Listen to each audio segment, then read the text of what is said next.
When a serious crime is committed and the police need all the help they can get, there's one group of people they turn to time after time: the expert witnesses. Knowing when someone's done something is one thing, but proving it's completely different.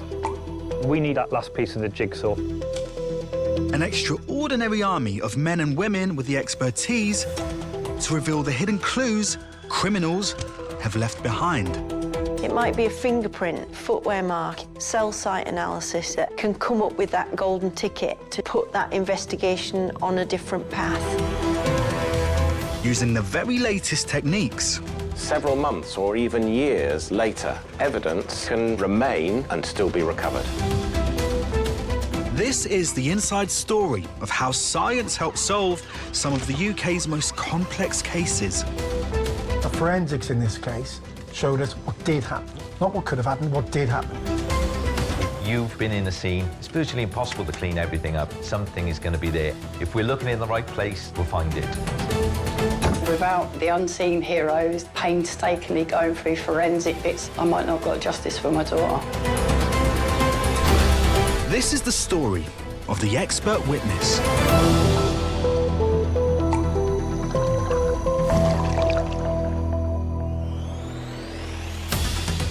In this episode, when a young man is viciously stabbed, can facial identification experts help to place the suspect at the crime scene? I go through a point-by-point analysis of the face and describe in detail what I can see. And when an elderly couple go missing, a pollen expert helps to unearth the shocking truth. My samples told me there must have been horse chestnut trees pretty close to the site.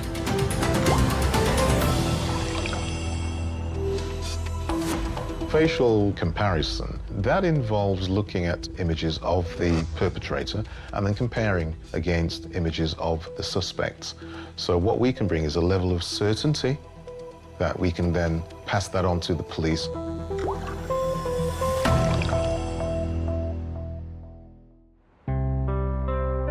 Liverpool, October 2017. Sam Cook from Crosby was preparing to celebrate his 21st birthday, a proud milestone for his parents, Alan and Gillian. Sam was just the loveliest little boy growing into an adult. You know, he always had a smile on his face. Everybody loved him. He had so many different friends, Sam, from different, you know, walks of life. He was Mr. Popular, really. And I told when it was leading up to his 21st birthday, he was saying, right, I'm going up to Formby tonight, Dad. Gonna go meet these lads. And next minute he was going somewhere. I said, who are all these guys you meet, all these people? It took about 2-3 weeks to go and like meet all his friends. On Saturday, the 21st of October, Sam had a birthday meal with his mother's family in Liverpool, then planned to move on to the nearby Empire Club. I just remember him, his girlfriend on his arm, you know, essentially with the rest of his life ahead of him. And I just remember him, you know, giving me a big hug and just saying, see you later, Mum, I love you. And off he went. And that was the last time that I seen him. Less than an hour later, Alan had an unexpected caller. I was looking out the window, I could see a shadow coming up the drive. Opened the door. Within 2 seconds, the whole world changed. The policeman didn't ask me name, he just said, you need to come to town. Straight away, your son's been stabbed and it's not looking good. I knew he'd gone. I knew he'd gone. I remember clearly walking into the hospital and it just seemed like silent. There was no noise. You know, if you ever watch a drama on you know, on telly or whatever, there's always noise and people running around and it was just silent. And I think that's when the reality hit for me that he wasn't there, he was gone. Police immediately launched an investigation. They hoped for eyewitnesses from the crowded nightclub, but there were none. CCTV, which detectives meticulously scrutinised, did not definitively show who stabbed Sam. But it did suggest a prime suspect. 23-year-old Carl Madigan, now nowhere to be found.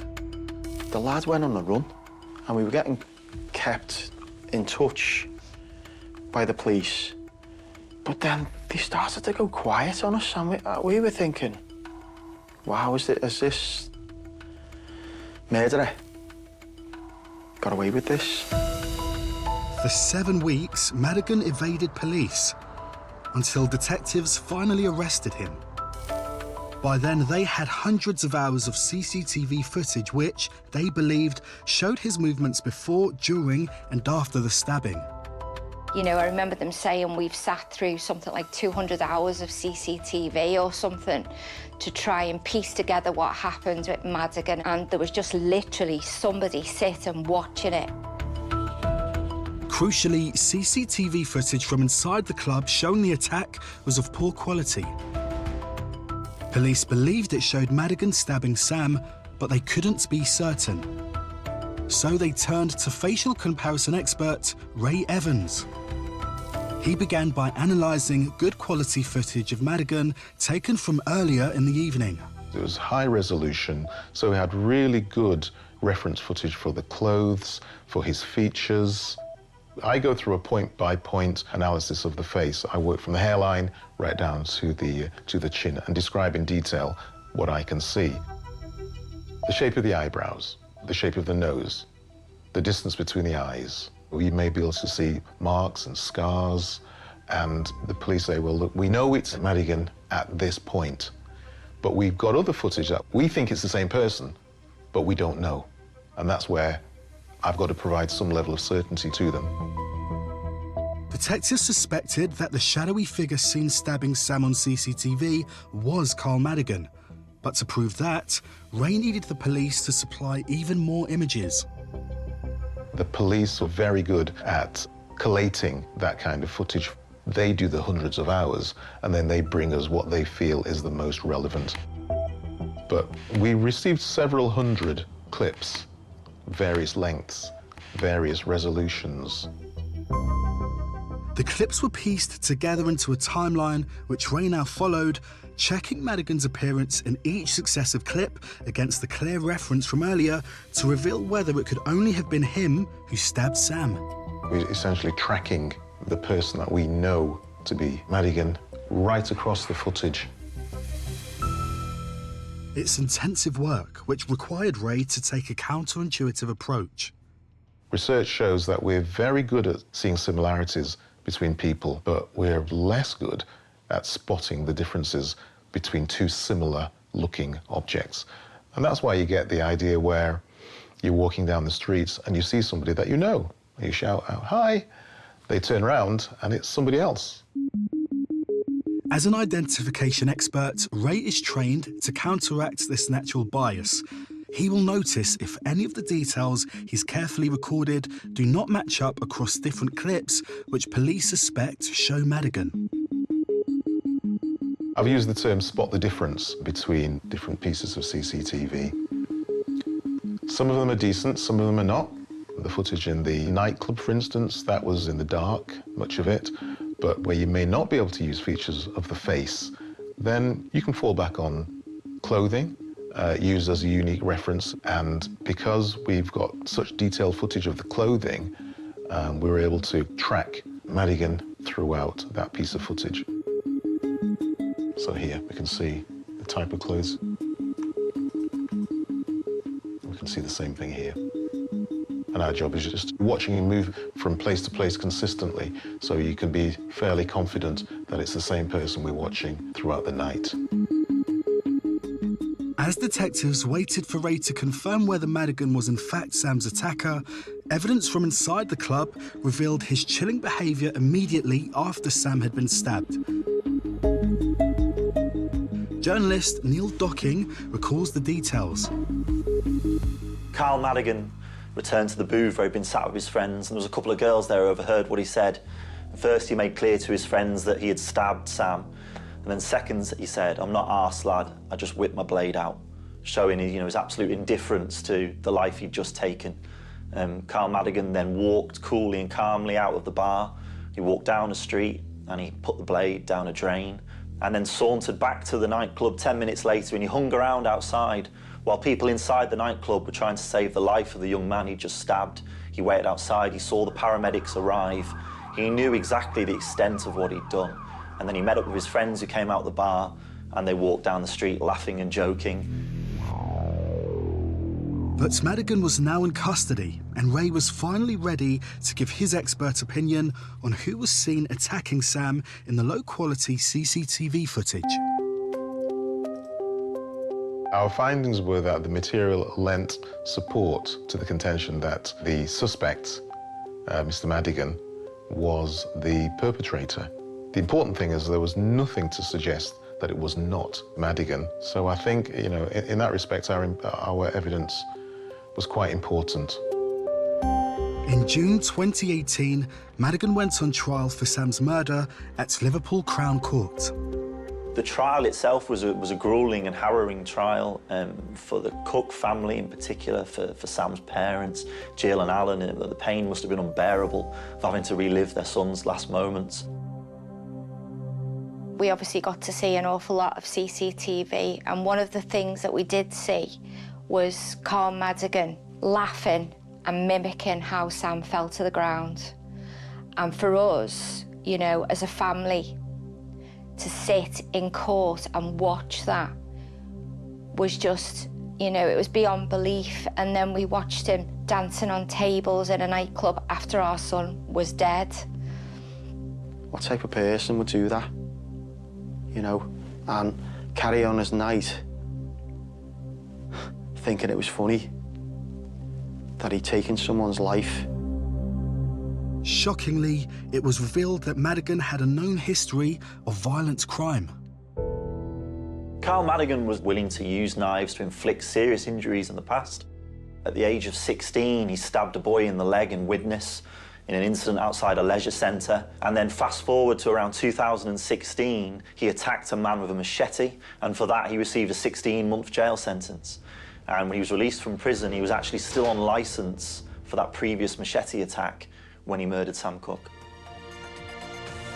Good evening. A killer who stabbed a man through the heart and reenacted the crime for his friends has been jailed for at least 28 years. Carl Madigan was out on licence for a machete attack when he murdered Sam Cook in a Liverpool nightclub. Madigan is a very dangerous individual, embroiled in a culture of weapons and violence, and this would have been completely alien to Sam. Sam's family are backing the city's No Knives campaign. But today they're mourning a son, brother, boyfriend who had his whole life ahead of him. For me, the line ended with Sam. There's nothing I would have loved more than to see Sam bring a child into the world and to get married, and, the lines ended, really, and it can't be brought back. And as a consequence, the day after the trial, my dad, who was in his 80s, suddenly died with a massive heart attack. And we know that it was like he'd seen justice for Sam, because I rang him from the court and Dad was in his shed pottering about, and I was going, Dad, it's guilty. And then the following day, he passed away. Sam's tragic death has taken a heavy toll on his family. But justice was meted out to his killer thanks to the hard work and dedication of police and the expert eye of Ray Evans. I don't know where the case would be without our evidence. I suspect because it's visual, it's quite powerful, and if directed to the right areas, people can see the similarities.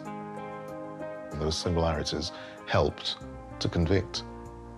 And I think that's probably the fairest way I can place the evidence that we provide. It's just so impressive how they go about it, all the CCTV, and we're just going to be forever grateful, because it just means that the person that killed our son is behind bars, and he's not out on the loose to do it to somebody else's child.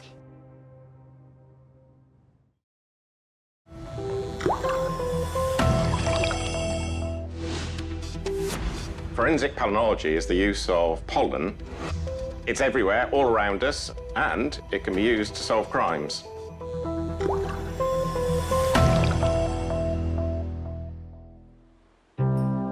November 1993, Rutland, home to the UK's largest man-made lake, Rutland Water. Derek and Eileen Severs are reported missing from their home, sparking a massive police investigation. Journalist Seema Katecha has investigated the case. Eileen and Derek Severs were known in their community for being kind and generous people. He was a semi-retired businessman who was loved by his friends. She was known for her charity work that even got her an MBE. So when they both went missing, alarm bells went off because people were very concerned that these lovely people who were adored by the community had somehow disappeared. Police called to Derek and Eileen's home, where they were greeted by the couple's son, Roger. When the police asked Roger Severs about where his parents were, he said that they were on holiday. But suspicions had already started growing among the police when friends had said it was very unlike them not to turn up for appointments.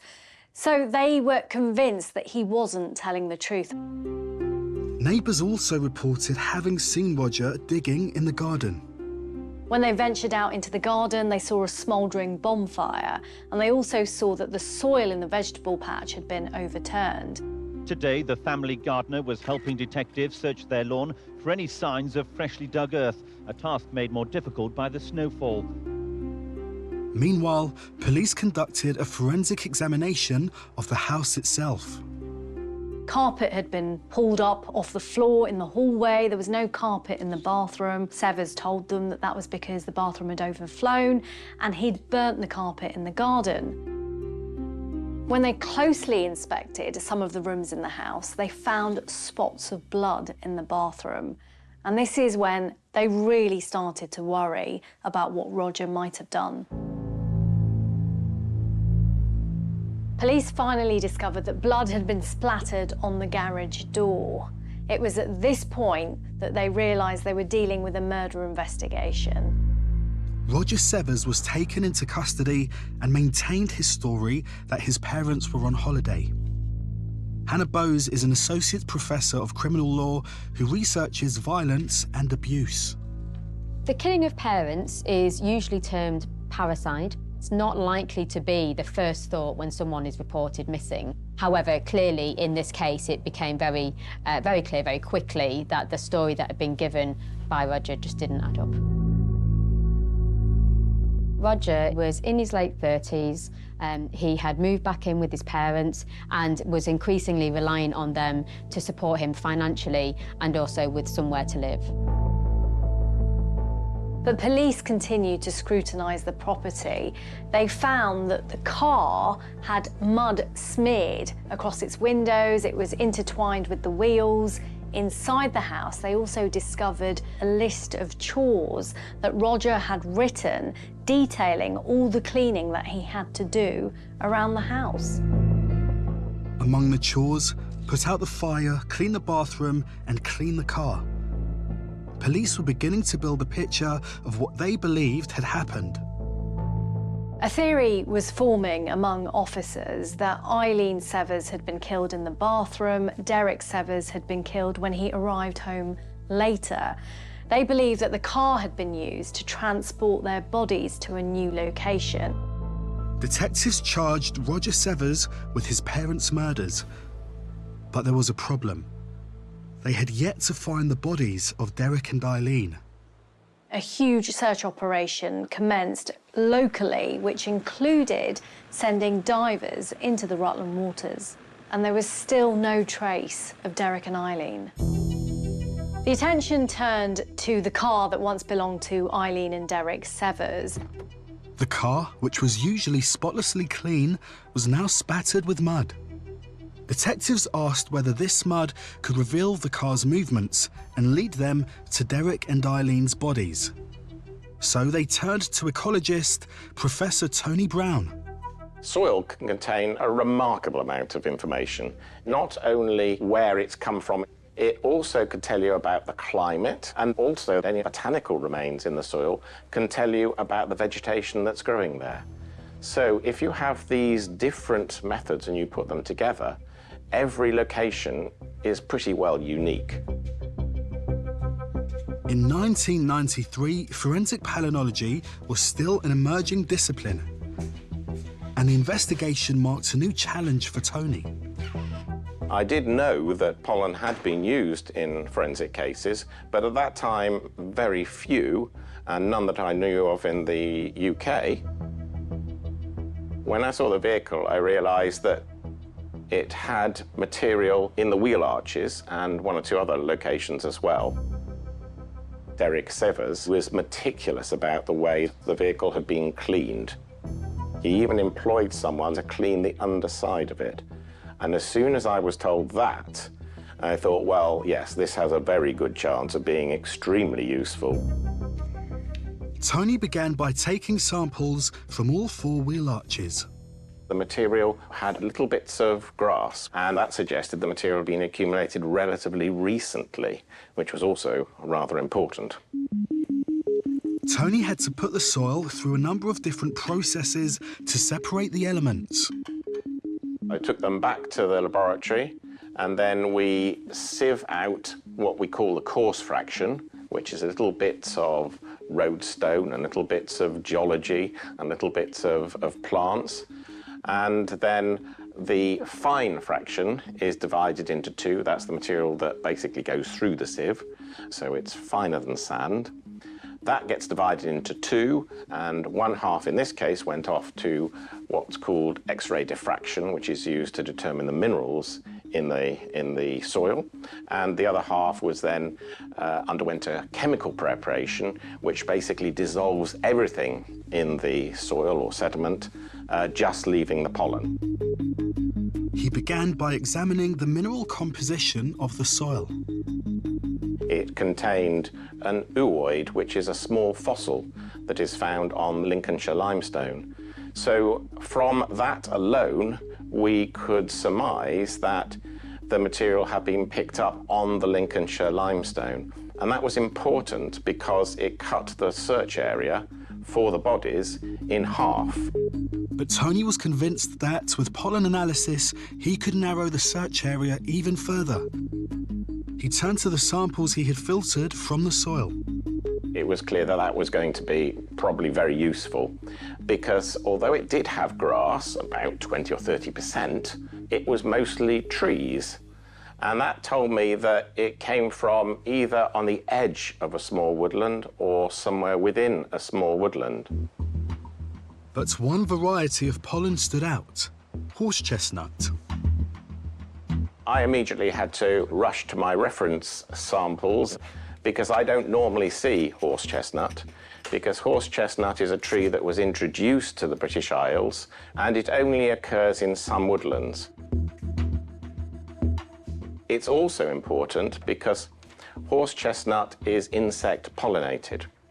Therefore, if you get a significant amount of that pollen, you are very likely to be close to that type of tree. So the fact that my samples all had horse chestnut in them told me that wherever that soil had been picked up, there must have been horse chestnut trees pretty close to the site. Tony started to map out potential deposition sites with all the information he had gathered. It had to be on the Lincolnshire limestone. It had to be a woodland which has to have several horse chestnut trees. It also had to be a parking area where fishermen parked, and therefore it was very likely to be on the edge of the Rutland Water. The Leicestershire and Rutland Wildlife Trust actually had a list of woodlands around Rutland Water, and that's how we came up with 5 woodlands. Immediately, the search was reorientated to look at those 5 woodlands. Detectives searched the woodlands one by one, and in Armley Wood, the second on Tony's list, they found Derek and Eileen's remains. It was the edge of a small woodland. It had some oak, it had some birch, it had some ash, and just up the slope from where the bodies were located was a line of horse chestnut trees. The bodies were buried under soil taken from their own vegetable patch. It explained at last why Roger had been seen by neighbours digging in their garden. At trial in November 1994, Roger Severs admitted the murders. It came out during the trial that Roger Severs had come home after a few drinks and had got into a row with his mother over money. He got incredibly angry, and it was at that point that he hit her over the head with a steak mallet several times. It took her around 30 minutes to die. He then realised that his father would be coming home shortly after, and that's when he decided that he would have to kill him too. When Derek Severs arrived, he also beat him over the head with the same mallet, killing him as well. Roger Severs was found guilty and ordered to serve 2 life sentences.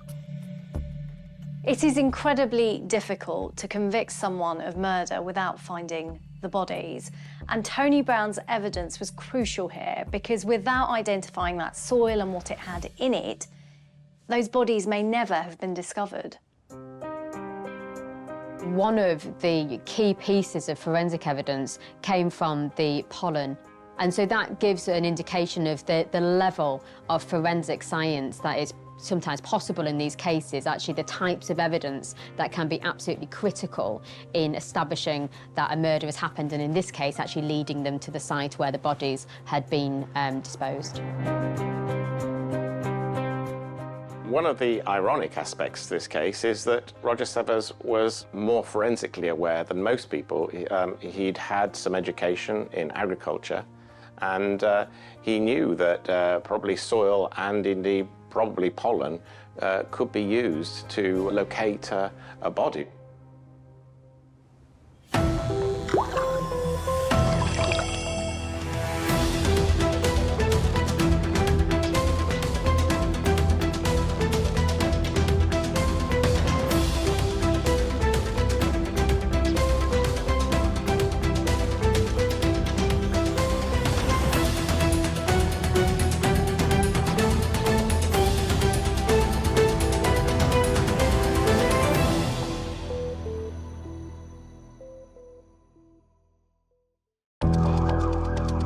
When a serious crime is committed and the police need all the help they can get, there's one group of people they turn to time after time: the expert witnesses.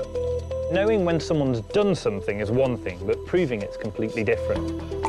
We need that last piece of the jigsaw. An extraordinary army of men and women with the expertise to reveal the hidden clues criminals have left behind. It might be a fingerprint, footwear mark, cell site analysis that can come up with that golden ticket to put that investigation on a different path. Using the very latest techniques. Several months or even years later, evidence can remain and still be recovered.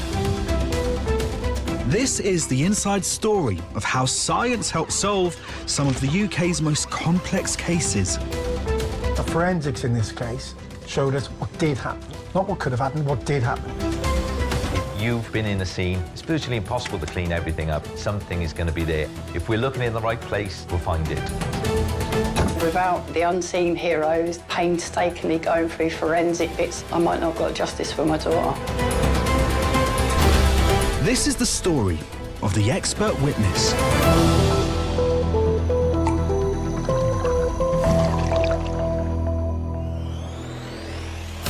In this programme, an expert witness is brought in to try and tie a drug gang to the horrific killing of a young man recently arrived in the UK.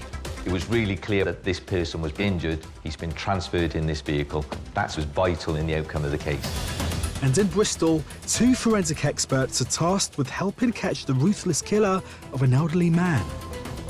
Within a few minutes of me examining those tapes, I could see some bright red-orange fibres that instinctively I knew matched.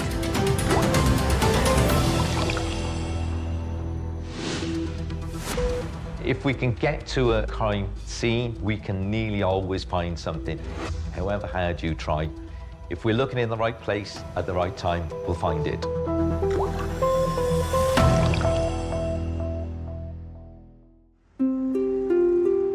Royal Gwent Hospital in Newport, the 20th of November, 2006. This CCTV footage shows two men piggybacking a third into the hospital. He was dumped at the resuscitation area and the other two men left without a word. It was clear from his injuries he was the victim of a beating. It was so serious, he died just hours later. Police were left with two mysteries to solve: who he was and who had murdered him. The BBC's Penny Roberts reported on the case. Police really didn't have anything to go on at that point. They didn't know what his name was. They didn't know what nationality he was. They didn't know who the offenders might be in what was a terrible crime. In charge of the case was Detective Chief Inspector Justin O'Keefe of Gwent Police. He got his first breakthrough just 10 days into the investigation.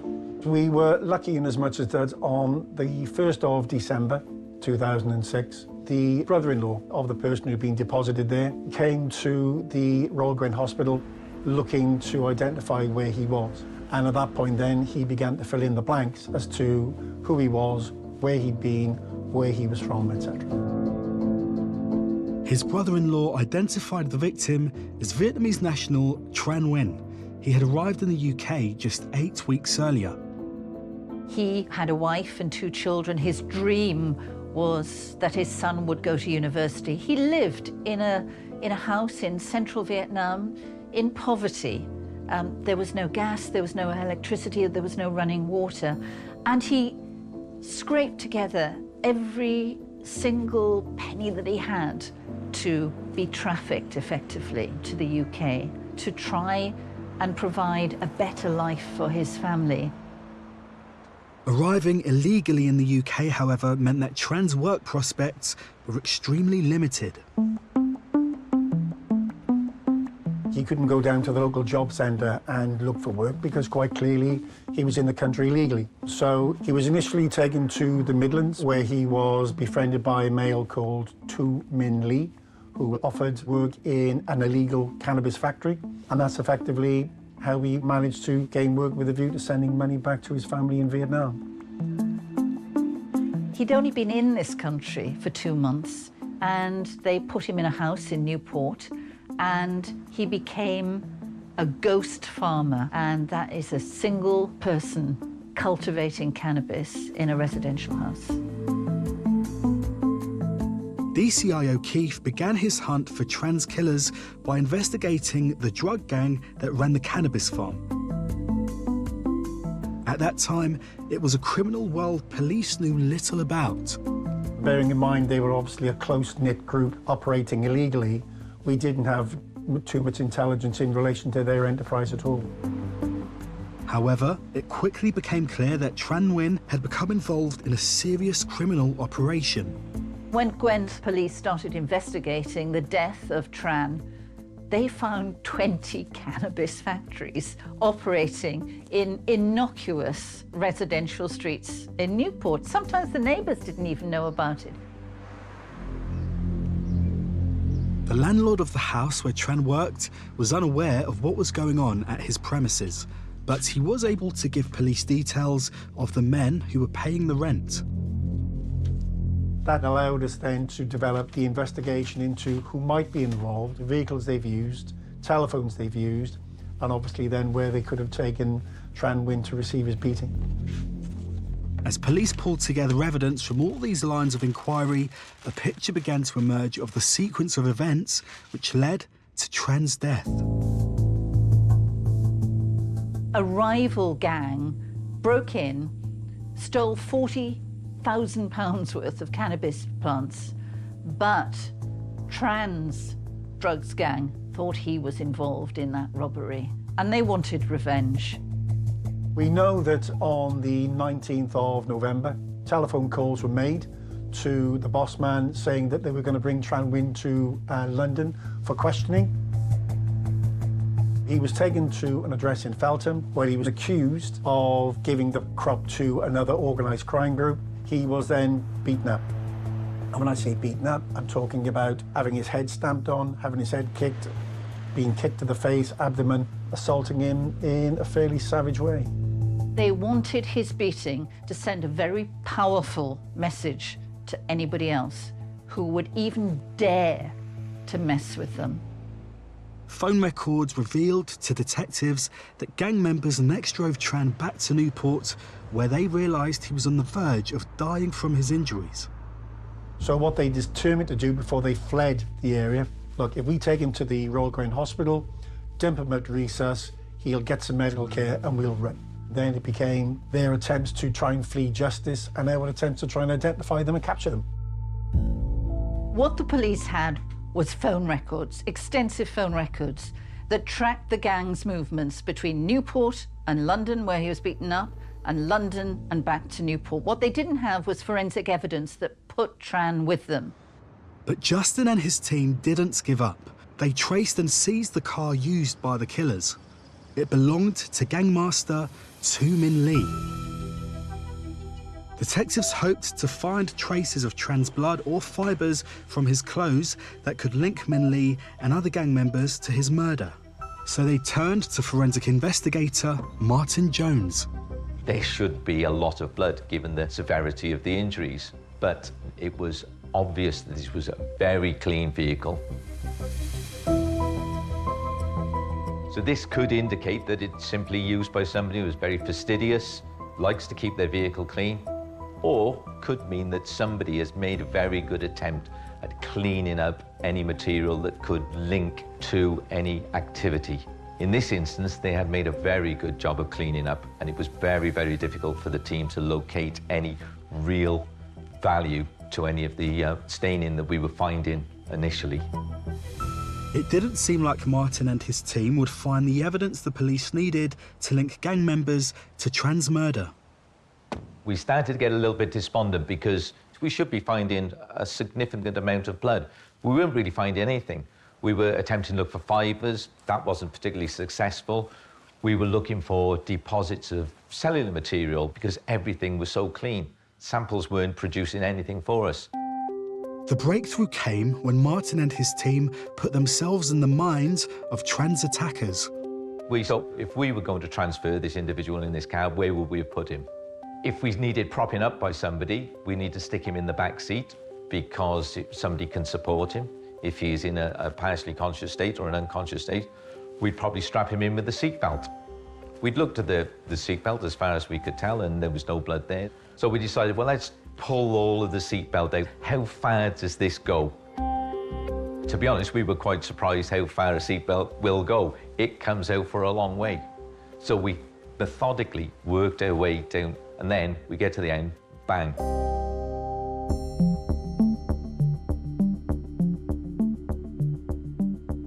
We had some fluid deposits on there. There was barely any visible material as the fluid itself had soaked into the actual seatbelt. What we really need to make sure that this was blood, and if it was blood, it was trans blood. So this is the test we use, presumptive chemical reagent test. By simply rubbing on a piece of filter paper, applying 2 different chemicals, you should get a quite distinctive colour change from the reaction between the 2 chemicals and the blood itself. This is what happened in the Tran case, and we're looking at each other and thinking, we've got something. At last, I thought I was doing my job wrong. I thought we weren't achieving something, we were missing something. If you don't find blood where you really expect it to be, you almost think you've lost your knack, you've lost your skills. But we got it. Buoyed by the discovery of blood and now knowing where to look, Martin and the team returned to searching the car. If we really tracked back where a seatbelt made contact on the underside of the actual seats, we found more blood then. Quite a bit of blood that's soaked into fabrics. This really indicates that somebody has been bleeding in that position quite a bit. So we cut out samples from both the base of the seat and from the seat belt. These go off to our DNA laboratory, and we found that it was an exact match of the blood from the vehicle to the reference sample of Tran himself. It was really clear from our findings that this person was bleeding heavily within the car. He's not just sat there, he's not been out for a day trip, he's injured, he's bleeding, he's been transferred in this vehicle. That's what we were able to report back to the investigating officers. It was vital in the outcome of the case. Martin's forensic evidence meant DCI Justin O'Keefe now had everything he needed to take the case against Tran's killers to court.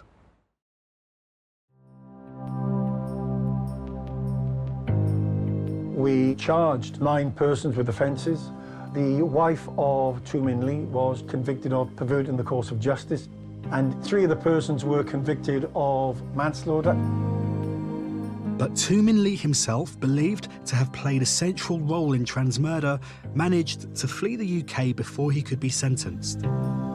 We were in contact with the Vietnamese authorities, and they wouldn't entertain any form of him returning to the UK to face criminal charges. So it became a really long, bureaucratic and drawn-out process of having to travel to Vietnam to work with the Vietnamese authorities to see how could we bring this person to justice.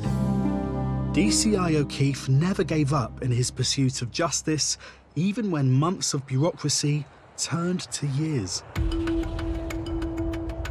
It's remarkable that the police pursued him across the globe. They were not going to let this drop. And some 14 years later, this man appeared in court in Vietnam, charged with manslaughter. In July 2021, he was found guilty and he received a 12-year prison sentence. It's the first time that someone has been tried in Vietnam for a crime committed on foreign soil. The fact is that the police here were not willing to let this case drop.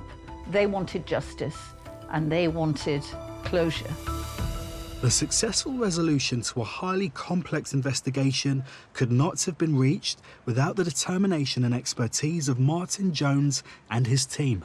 Forensics were crucial in this investigation, quite clearly.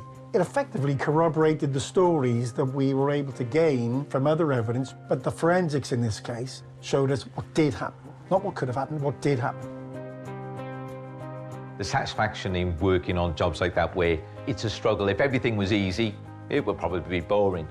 You need to be really determined to locate evidence where it's available.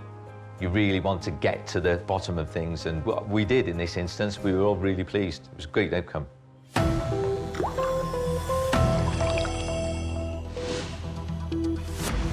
DNA evidence and fibre evidence often complement each other.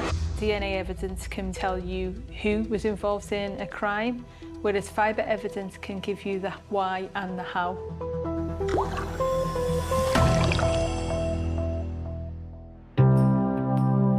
Bristol, 2008. 76-year-old Walter Pollen returned home in his car. Local journalist Ozub Elmi covers the area. He got out of the car to put the security code in his gate. As he's doing that, a man appears out of nowhere and he then jumps in the front seat of his car. But Walter wasn't giving up without a fight. And the thief gets out of the vehicle and looks at Walter. He steps back in the car and then decides to run Walter over twice. Walter's screaming in agony, and it's at this point when neighbours hear him and they actually come out to see him. The attacker fled in Walter's car. It was soon found abandoned nearby, but Walter died at the scene.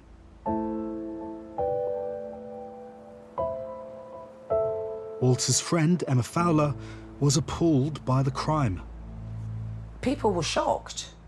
Who could do something as horrible as that and as violent as that to someone like Walter? He truly was a gentleman, just a very, very lovely man. and always had the time of day and for people and always seemed to see the good in people.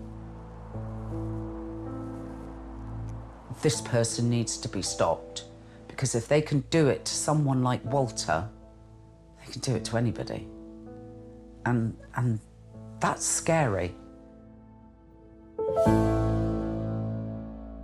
Avon and Somerset Police launched a murder investigation, and up to 50 officers were involved. Now, they had this crucial piece of evidence, which was the CCTV footage. The CCTV footage showed a man attacking Walter and running him over, but it was not possible to definitively identify the attacker from the grainy footage. Police suspected it was local car thief, 23-year-old Scott Couch. Police already had Couch's DNA on record. Now, detectives hoped to find a match for Couch's DNA in Walter's stolen car.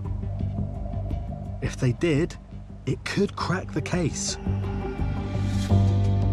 So they turned to forensic biologist Diane Robinson. We swabbed various surfaces of the vehicle to recover any DNA where a person would have handled those areas in driving the vehicle. And we examined the underside of the vehicle for blood. Diane quickly encountered a problem. Walter Pollen kept his vehicle scrupulously clean, and so we were failing to even yield his DNA result from these surfaces, never mind anybody else who had had brief contact with those surfaces. Diane was determined to find evidence and turned to another potential source. So we were interested in analysing the fingernails because from the scenario presented, it would appear that although Walter Pollen had very limited contact with the perpetrator in this case, there was a brief interaction where Walter tried to remove the individual from his vehicle. And so therefore he may have some skin cells from that person underneath his fingernails. This result was from the right-hand fingernail clippings of Walter Pollen. And what we see is that there is a contribution of DNA from two individuals. The major components match corresponding components in the reference profile of Walter Pollen. That's not an unexpected finding since the sample was taken from his fingernails. But within the minor portion of DNA, we can see components that match corresponding components in the profile of Scott Couch. The evidence appeared to confirm that the DNA found under Walter's fingernails did indeed belong to Scott Couch. But there was a problem. A tiny trace of DNA material that could have belonged to someone else. Whilst these components indicate the possible presence of Scott Couch within this DNA result, there is a component at this location here that I've highlighted that did not match corresponding components in the profile of Scott Couch. However, the difference was so small, it was almost impossible to be certain the DNA came from two people rather than one. Therefore, I wanted to apply a slightly different statistical analytical process to demonstrate that, in my opinion, Scott Couch was included as a possible contributor of the minor portion of DNA. She chose a process rarely used in the UK, for which she needed special permission from the Crown Prosecution Service. This particular approach, known as random man not excluded, is used elsewhere in Europe. And basically what you're trying to analyse is that if a random person from the population had a DNA profile that was compared to this result, would they also not be excluded as a contributor of DNA to that profile? In the UK, statisticians favour another method called likelihood ratios, but the random man not excluded approach is useful where the sample is a complex mixture.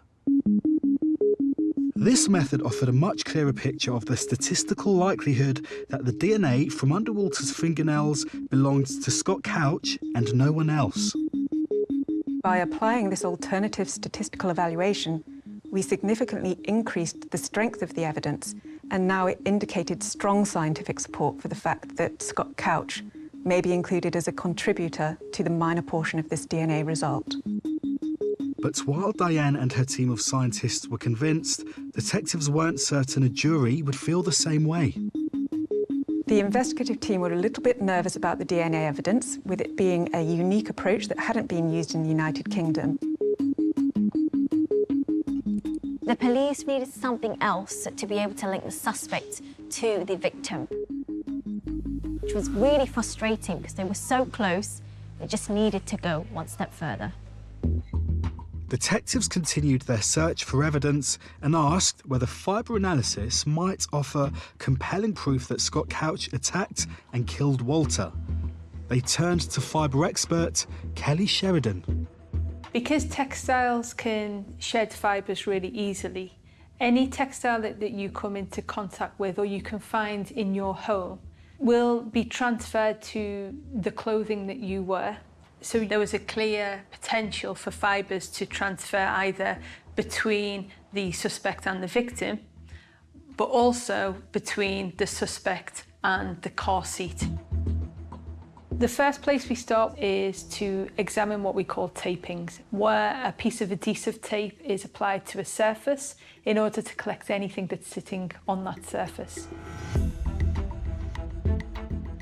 We can then analyse that under a microscope, and specifically what I'm looking at in terms of fibres is anything that's different or that jumps out, or it may be that I have a specific target fibre in mind, and in that case I will examine that taping systematically in order to see if there are any other fibres on that tape that look the same colour, have the same shape as the target fibre that I'm interested in. Kelly began by looking at tapings taken from a jumper belonging to Couch. When we examined the tapings from the suspect's jumper, we found hundreds of bright red-orange acrylic fibres that were really distinctive, that clearly didn't originate from the jumper itself, but came from something that jumper had been in recent contact with. The orange acrylic fibres were so distinctive, Kelly was confident they would be key to placing Couch in Walter's car. The next stage then is to look to see if any of those fibres are on the seat itself. Within a few minutes of me examining those tapes, I could see that there were some bright red-orange fibres that instinctively I knew matched. But instinct was not enough. Kelly needed to carry out a comparison between the fibres under a high magnification.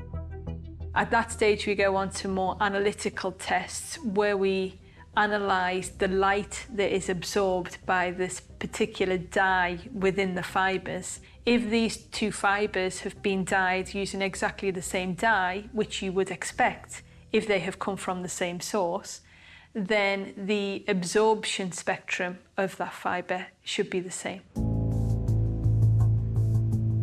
Once we had examined all the tapings and removed all possible fibres that looked similar, we found that there were 5 fibres on the car seat tapings that matched the hundreds that were found on the tapings of the suspect's jumper. The high concentration of these orange acrylic fibres on Couch's jumper, along with the cleanliness of Walter's car, suggested these fibres had transferred from Couch onto Walter's car seat. Police not only had DNA suggesting Couch had contact with Walter, but now, thanks to Kelly, could scientifically place Couch in the stolen car. They were confident they now had the evidence they needed to secure a conviction. In July 2009, Scott Couch stood trial at Bristol Crown Court. It appeared he had attempted to steal the car to get home after a night at the pub. Scott Couch was jailed for life. Now the judge ruled that he must serve at least 16 years in prison. Doesn't bring Walter back. It doesn't make it better for Walter or his family. But at least he was caught. It just goes to show how science now can have a huge impact on helping the police and the criminal justice system basically find people who are responsible for crimes. I was very pleased that a conviction was achieved, particularly as we had applied a slightly different approach to the DNA analysis and the evaluation of the evidence in that case. I think in this particular case, the fibre evidence was absolutely crucial. So without that fibre evidence, the conviction may never have happened.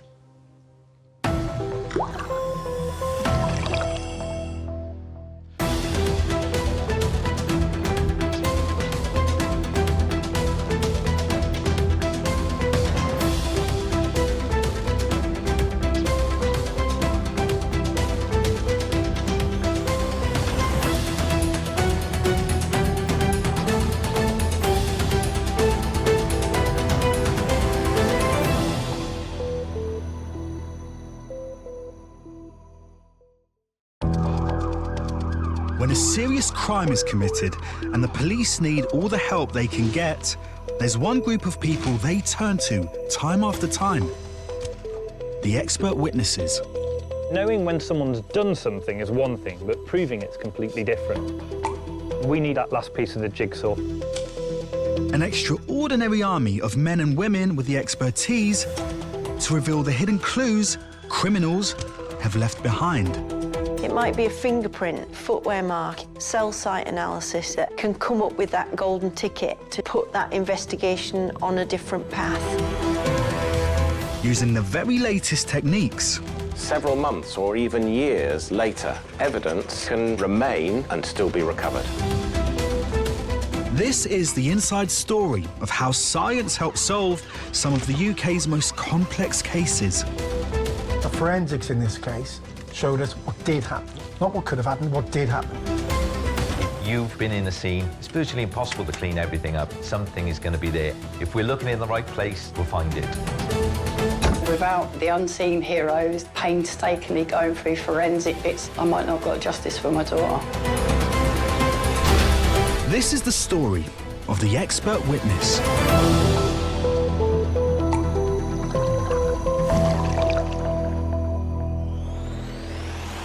In this episode, can an expert in blood spatter analysis find the vital clues needed to solve a gruesome murder? It seemed that he'd been attacked pretty much in the location where he was found. So if he wasn't dripping the blood, who was? And in Liverpool, we reveal why detectives investigating a case of extreme neglect turned to an expert in the life cycle of flies. A biological clock starts ticking as soon as the insect lays its eggs, and it's my job to work out how long that clock's been ticking for.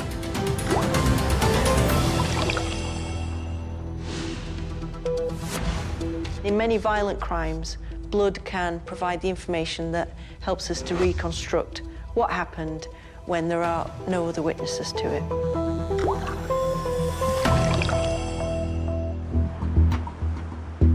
Seaford in Sussex, February 2010. A sleepy coastal town is rocked by a horrific murder. Len Fisher was the town clerk when the crime occurred. Seaford is quite a self-contained town. There's sea around one side and there's countryside all around the rest. It has very little crime, thankfully, until this particular incident, which obviously shocked a lot of people. It was workers at a local office in Seaford that first alerted police that something was wrong. Seema Katecha is an investigative journalist who followed the case. This story started in an architect's office. The Moon of India restaurant neighboured the architect's office, and above both properties was one flat. The people who were working in that architect's office, they noticed that blood was dripping from the ceiling onto the floor. They tried to get hold of the people who were living above, but there was no reply. So they then alerted the police. Immediately, there were police outside there and the area was cordoned off. So it became very apparent very quickly that something significant had happened in the town. When police arrived at the property, there was blood everywhere. The flat had been ransacked, and lying in the middle of the hallway was the body of Ahmed Haider. 27-year-old Ahmed Raymond Haider, also known as Ray, was the son of the restaurant's owners and had been running the restaurant and staying in the flat above it while his parents were on holiday in Bangladesh. Police followed normal procedure and established a crime scene. They started to speak to locals and ask if anyone had seen anything. They started to even look for suspects. But because of the sheer amount of blood that was inside the property, they knew straight away that they would have to get a blood pattern expert in. And that's when they called Joe Millington. When I arrived, it was a pretty horrific crime scene, and the deceased had suffered really catastrophic injuries. It was a bloodbath, actually. Beyond where he was found, there was lots of other rooms and areas in which there was blood staining. As Jo examined the entire scene, she noticed a particular type of blood staining which could potentially help police find the killer.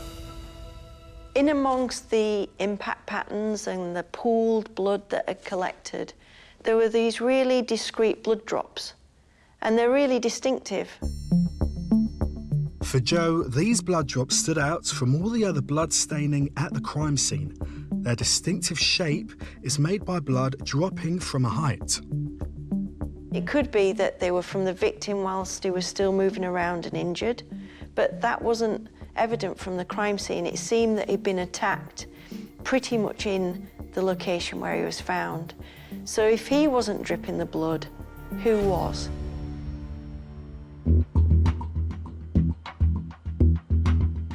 We recover a little bit of the blood, and if we can generate a DNA profile from that blood, it can essentially, potentially, give us the name and address of that individual if they're on the National DNA Database, which in this case, they were.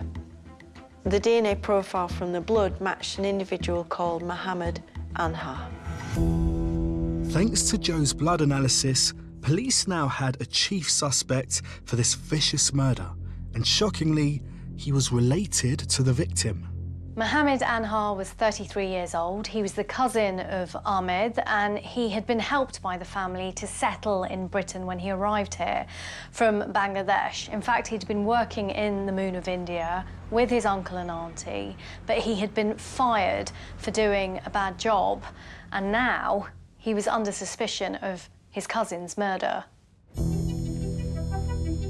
Jo's analysis revealed that Mohammed Anhar had attacked his cousin, and that Anhar was himself injured in the attack. She could then track his movements around the flat.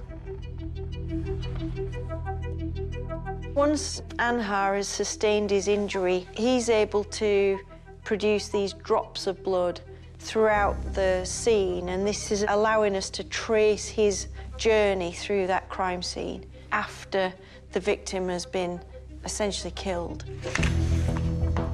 The end point of this journey is looking under the mattress for belongings and valuables. When she naturally thought, right, I think they've lifted the mattress, it revealed even more blood staining on the underside of the mattress. So it just kind of adds to that layer to the narrative of what they did once he'd sustained his injuries. But now, Jo's analysis went further. This is the area just above the body of the deceased, and we can see that there's some blood stains there, and within it there's a hand mark. And the fact that we've got a hand mark in blood is really significant. The hand mark was not a match for Anhar, which meant he had an accomplice. And DNA from the palm print revealed who? Shahadat Sohag. Shahadat Sohag had been in the country for less than 6 months when this attack happened. And during that time, he'd struck a relationship, a friendship with Anhar. And now they both found themselves implicated in this murder of a fellow Bangladeshi heritage man. Police arrested both Anhar and Sohag. But while it was a relief that 2 men were in custody, the seafood community was still in shock. The shock didn't go away. It was so unique in a town of hardly any crime at all. But to suddenly get a gruesome murder That brought a reality, really, of other towns and cities in the country that you hear about violent crimes. It suddenly brought that to Seaford. Meanwhile, police questioned the two suspects. Anhar admitted killing Ahmed, but said he never intended to do so and that it was a robbery gone wrong. He said it was done because he had no money, he'd been unemployed, and he struck up a relationship, a friendship with Sohag. And he said that Sohag was also in a similar position. He also had no money. And he said that the both of them decided to burgle the restaurant, the Moon of India, to try and see if they could get some more money that way. So they broke in and Raymond woke up. So they were disturbed, there was an assault, they killed him, they took what they needed from the property and then they left. They took what they had to a betting shop with a view that they'd try and double their money, and they lost it. And you think to yourself, what a complete and utter waste of life, really. Absolutely pointless, isn't it? You know, absolutely devastating that that would motivate someone and yet for nothing. Mohammed Anhar and Shahadat Sohag appeared before Lewis Crown Court in June 2011, charged with murder and aggravated burglary. And while Anhar admitted his guilt, Sohag denied the charges, and so the evidence of expert witness Joe Millington would be vital.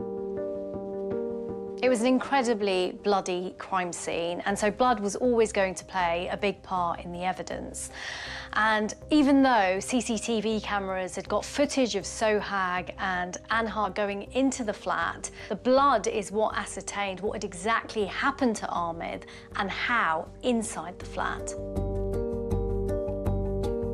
Presentation of the evidence to the court is really important because the jury need to understand what that evidence means and what it means in the context of the questions that they're going to be asked. Really, it was just distilling down the key facts, the bloodstain pattern analysis, which told them where the attack had taken place and how that had evolved.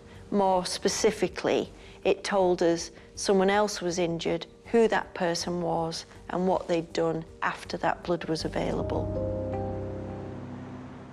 The judge's comments were very powerful at the end of the trial. He said that Anhar had shown remorse, but Sohag, he said, hadn't shown a flicker of regret.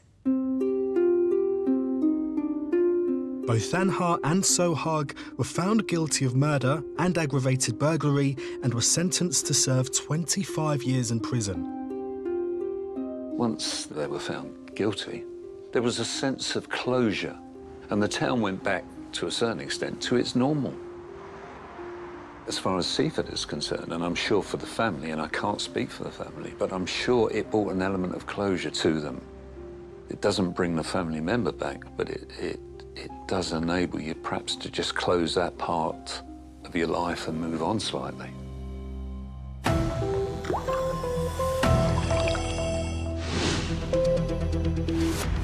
In criminal investigations, there often are flies around the body, on the body, and if you can interpret what they're telling you about the case, then you can get a lot of information.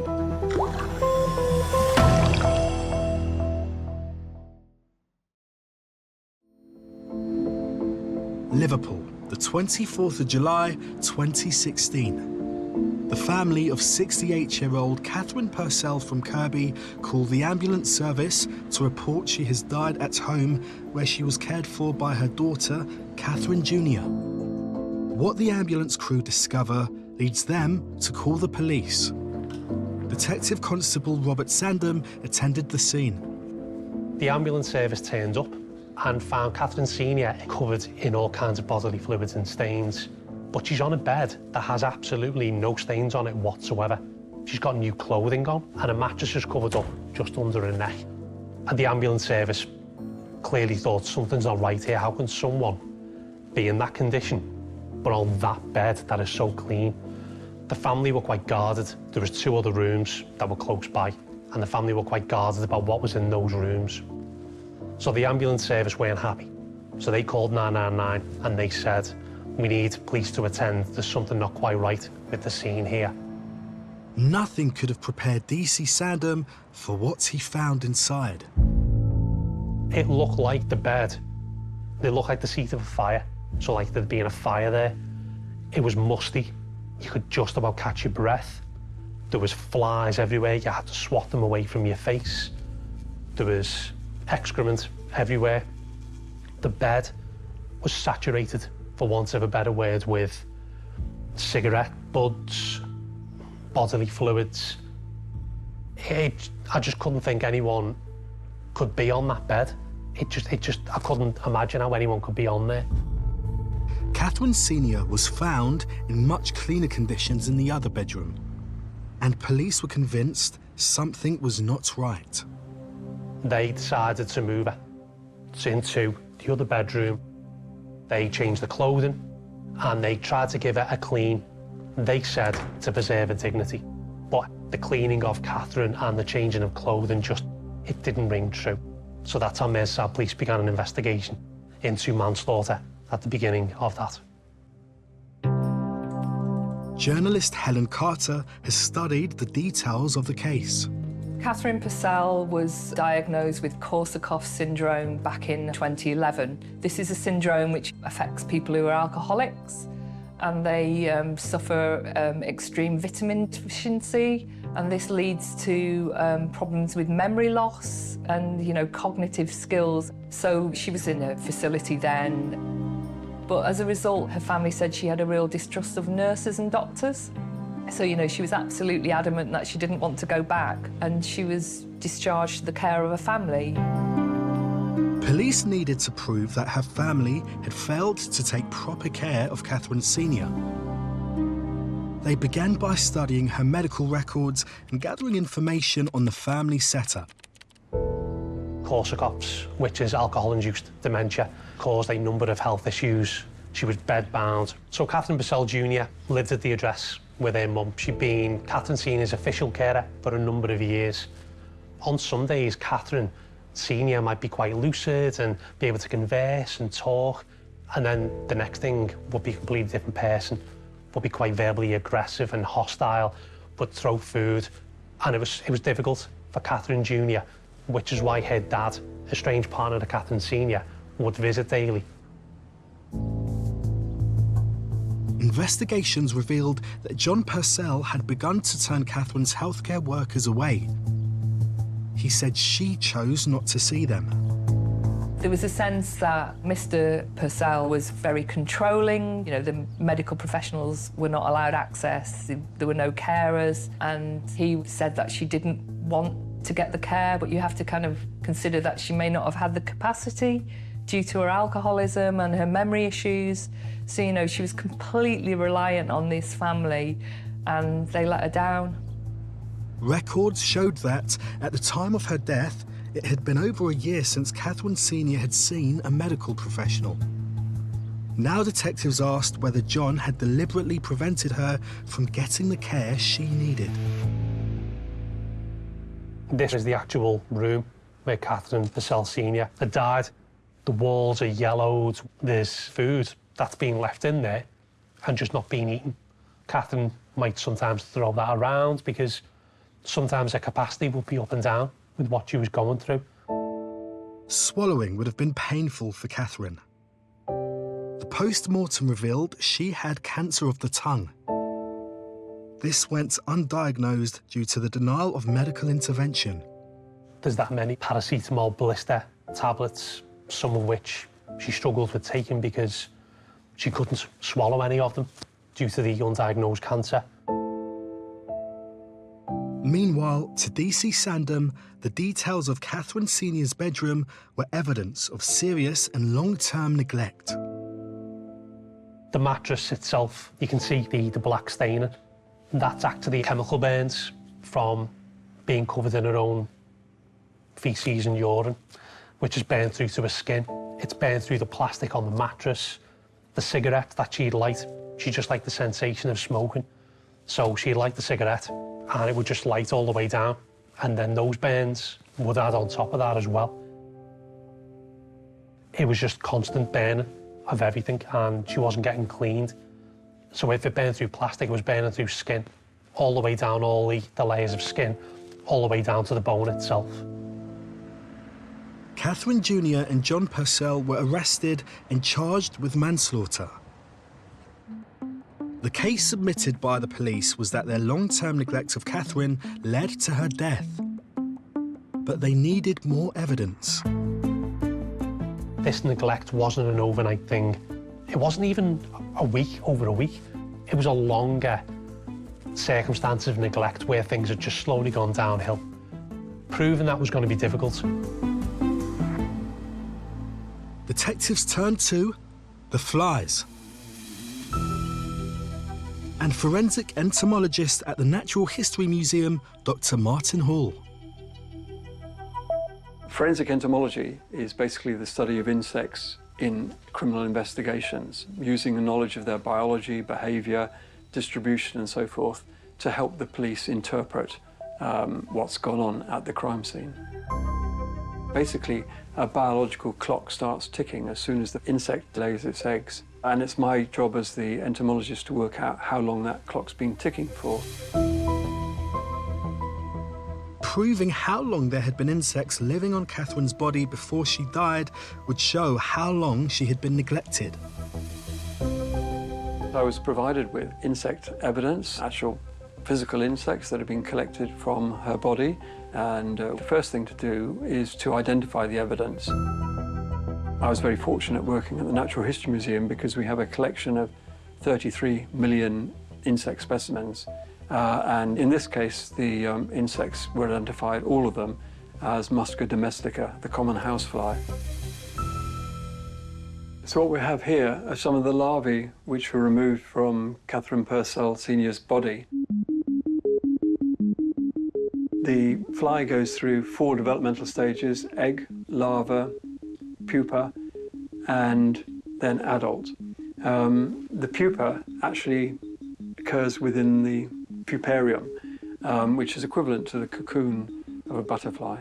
And when we dissected the puparia, we came across these highly developed pre-adults inside the puparia. You can see they clearly have a head, a thorax, and an abdomen. The wings and legs are very clear. There's a lot of pigmentation of the hairs.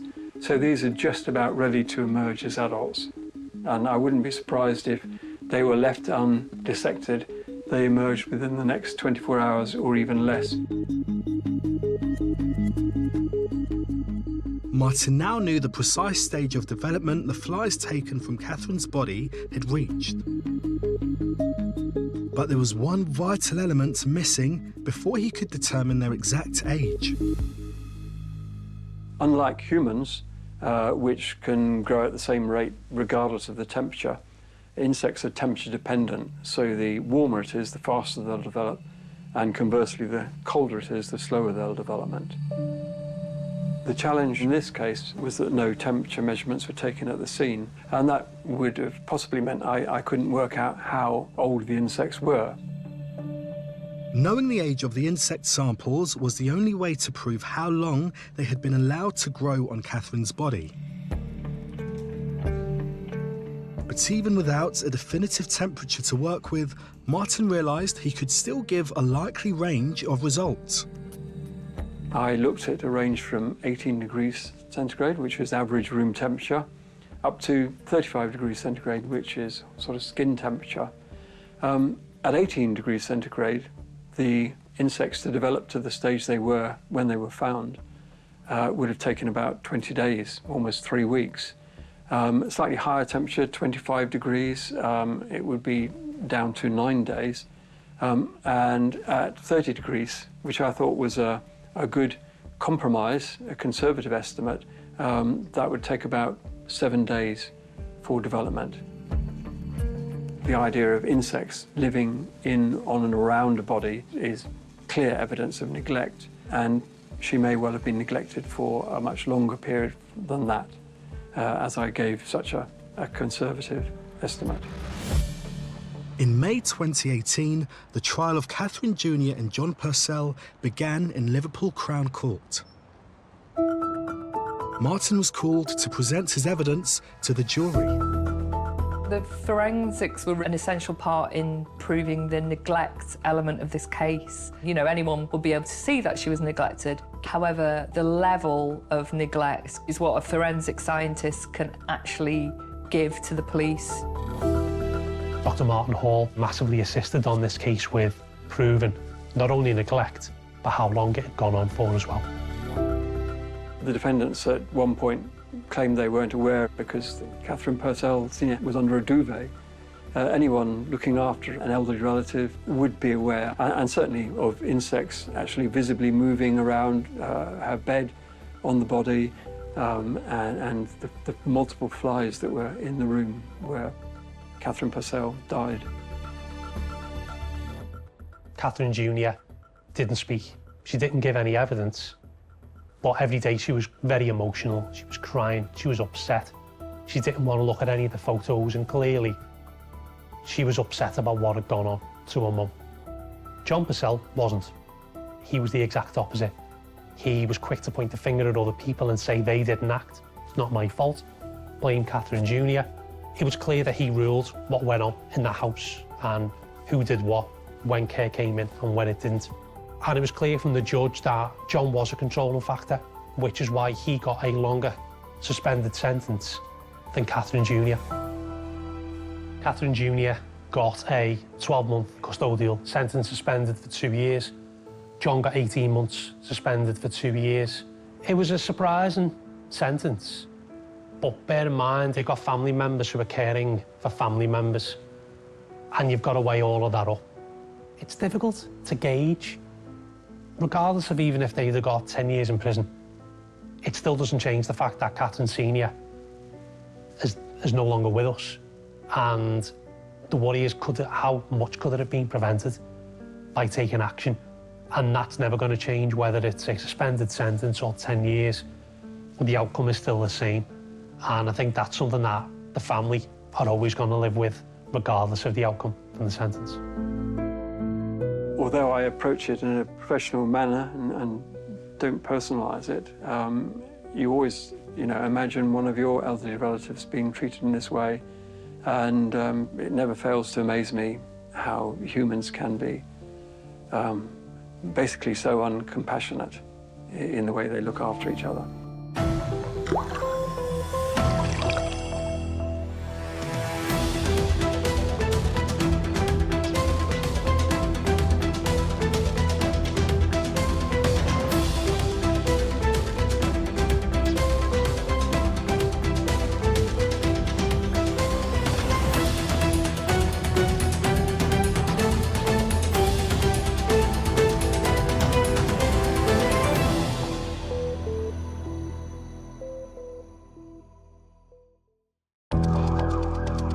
When a serious crime is committed and the police need all the help they can get, there's one group of people they turn to time after time: the expert witnesses.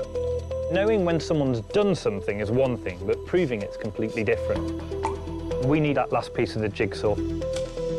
An extraordinary army of men and women with the expertise to reveal the hidden clues criminals have left behind. It might be a fingerprint, footwear mark, cell site analysis that can come up with that golden ticket to put that investigation on a different path. Using the very latest techniques. Several months or even years later, evidence can remain and still be recovered. This is the inside story of how science helped solve some of the UK's most complex cases. The forensics in this case showed us what did happen. Not what could have happened, what did happen. You've been in the scene. It's virtually impossible to clean everything up. Something is going to be there. If we're looking in the right place, we'll find it. Without the unseen heroes painstakingly going through forensic bits, I might not have got justice for my daughter. This is the story of the expert witness.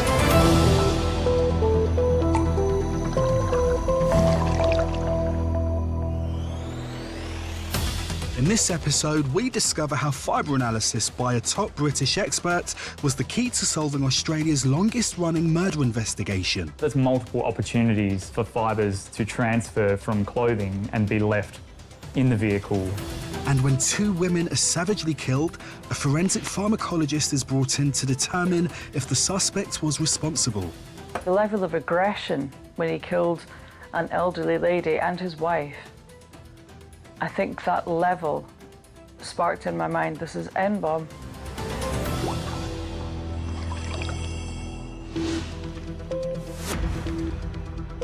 What we're talking about with fibre evidence is the individual fibres are less than 1/10 of the width of a human head hair and less than 1 millimetre in length, and very often they're invisible to the naked eye.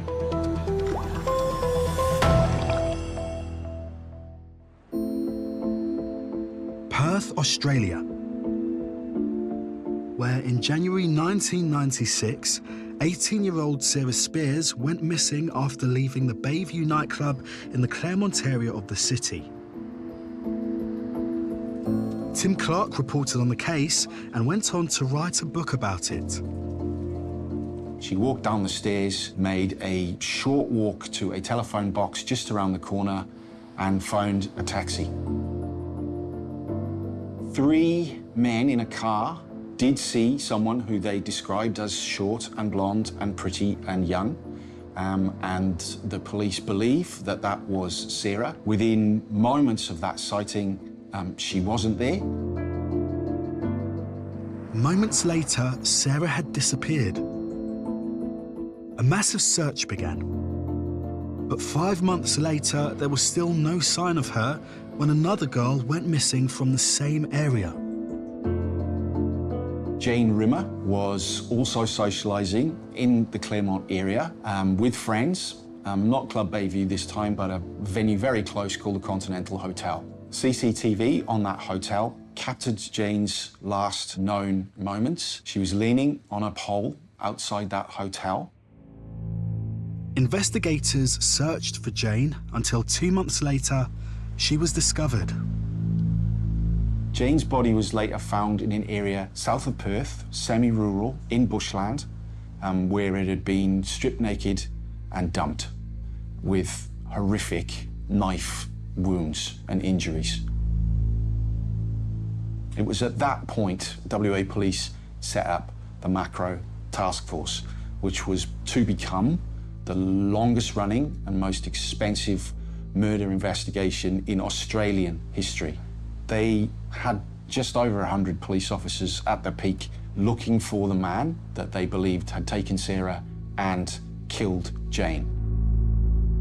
7 months after Jane's body was found, another girl, 27-year-old Kira Glennon, was leaving the Continental Hotel after a night out with friends.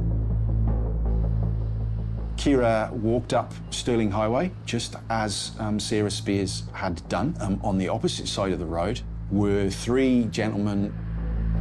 The last sighting of her by those gentlemen was as she leaned into a car further up Stirling Highway, appearing to talk to the driver. Less than 3 weeks later, Kira's body was found in bushland to the north of the city.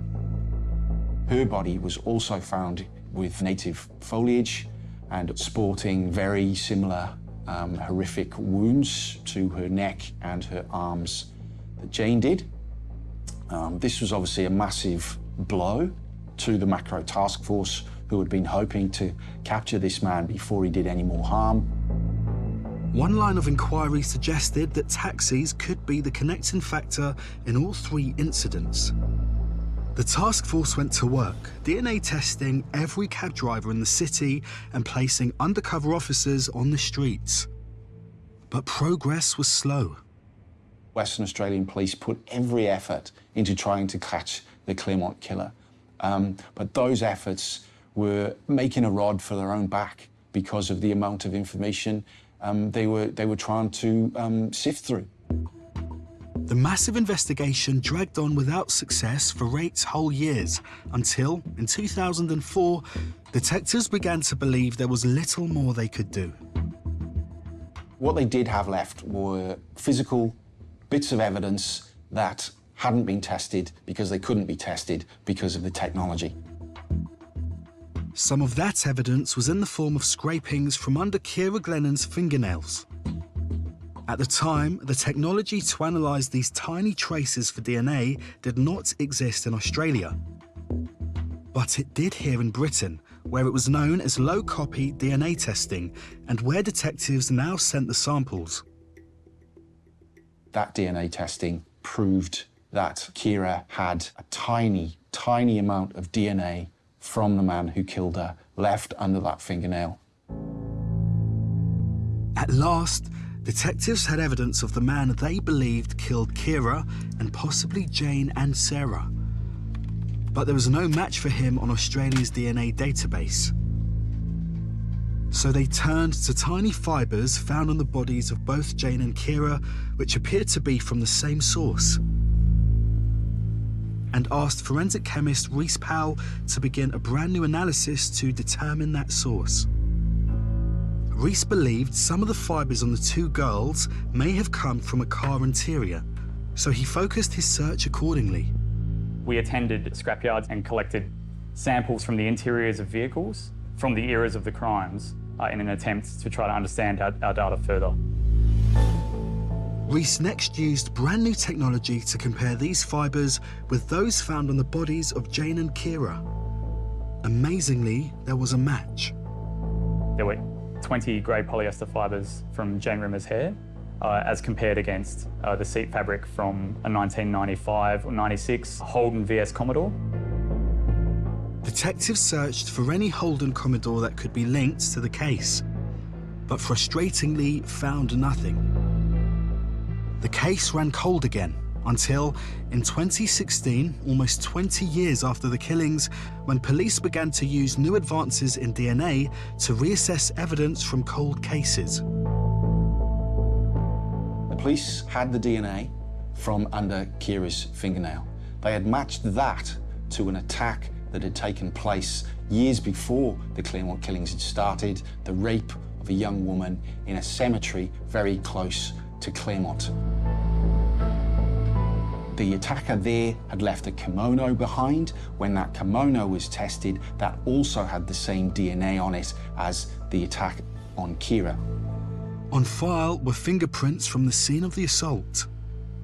When they ran those fingerprints through the database, they came up with a name, Bradley Robert Edwards. A Telstra worker who had attacked a woman at Hollywood Hospital while he was fixing the phones there. Detectives immediately put the 48-year-old telecoms technician under surveillance. They followed him to a cinema. They extracted a Sprite bottle from a bin that he had left behind, extracted some DNA from that. It proved a match to the DNA on Kira, on the kimono, and the rape. And the evidence began to mount. Investigators also discovered that, as a Telstra employee, Edwards had a company car, a Holden Commodore.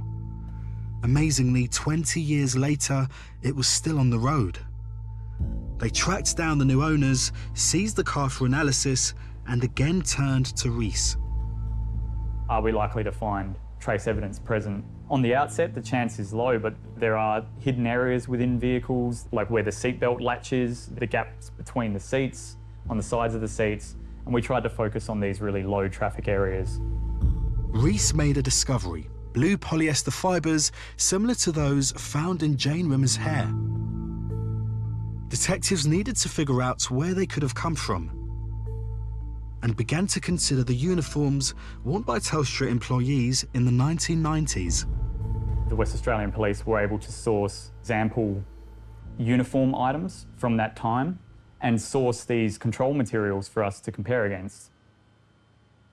It was more or less accepted that he was wearing his work uniform and got in and out of the car multiple times. So that's multiple opportunities for fibres to transfer from clothing and be left in the vehicle. And so in the end, we were able to identify blue polyester fibres, which were indistinguishable in properties to Telstra-issued work uniform pants fibres. Rhys had linked the fibres on the women to a Telstra work vehicle just like the one Edwards drove at the time of the murder. But there was a problem. We'd used a database that was bespoke. It was designed for this particular investigation. And so it was a new process and hadn't been tested in court. As scientists, it's really important for us to have our work be reviewed. For a successful prosecution, investigators would need a second opinion. So they turned to UK-based Dr. Ray Palmer, a veteran of fibre analysis with more than 30 years' experience in the field. I was requested to basically review that report and their findings and establish whether or not the bodies of Ciara Glennon, Jane Rimmer, and victim of a serious rape could be linked via the fibre evidence. Ray looked at the evidence, in particular the fibres found in the Holden Commodore, and suggested further analysis. As part of the review, I suggested the use of TLC, which is thin layer chromatography, on some of the fibres in the case, simply because it would be another test which may exclude the fibres or indeed strengthen their significance. Ray's new analysis confirmed the fibres in Jane and Ciara's hair matched the fibres found in the Holden Commodore and in the uniform worn by Bradley Edwards. An evaluative report was produced where I gave my opinion on what the significance of the evidence was and what the strength of that evidence was. On the strength of that report, Bradley Edwards was charged with the murder of Sarah Spears, Jane Rimmer and Ciara Glennon. He faced trial at the Western Australia Supreme Court. The trial of the century is how it was dubbed in Western Australia. It was enormous. It was unprecedented in its scale. But at the heart of it all, really, was the forensic evidence. Rees was called as an expert witness. The first day of my testimony really was a summary of our entire involvement, and then the 7 days that followed that were literally just, let's go through each of these individual 98 fibres in detail. The prosecution also called on Ray Palmer to support Rees's evidence. He brought it together in such a way that it was, for want of a better phrase, beyond a reasonable doubt that these fibres had got from Edwards' car onto the bodies of Jane and Ciara, and from Edwards' shorts onto the bodies of Jane and Ciara. The whole point of peer-reviewed literature and scientific consensus is absolutely crucial in providing confidence that an opinion or findings in a case are robust, so that a jury can be confident that the evidence that's presented to them is robust and fair and impartial. Edwards was found guilty of the murders of Jane and Ciara, but he was found not guilty of the murder of Sarah Spears. That was basically because her body's never been found. There was no physical evidence. It was a purely circumstantial case. And the police still hold out hope that they might find Sarah's body at some time in the future, because that might give them the forensic evidence that they might possibly be able to reopen the case. Edwards was sentenced to life imprisonment to serve a minimum of 40 years. In terms of the fibre evidence, particularly for Jane Rimmer, there was no DNA. So really fibres were critical in that sense to link her to a 1995-96 Holden VS Commodore vehicle. For me, the conviction of Edward gave the families of Jane Rimmer and Ciara Glennon closure, and indeed provided justice for the two women.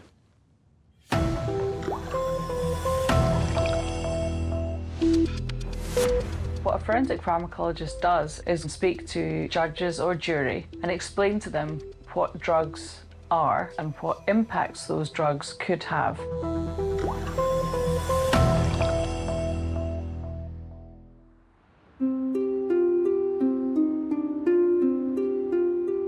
December 2019, West Sussex. The peace of pre-Christmas suburbia is broken by a harrowing incident. One witness said the quiet road that is Hazel Way in Crawley Down was turned into a scene from a horror film. Journalist Ron K. Phillips reviewed a crime that would shock the local community and become national news. On the 22nd of December in 2019, detectives were called to the house of Amy and Daniel Appleton. Dressed only in his boxer shorts, Appleton had chased his wife Amy out of their house and was attacking her on the driveway.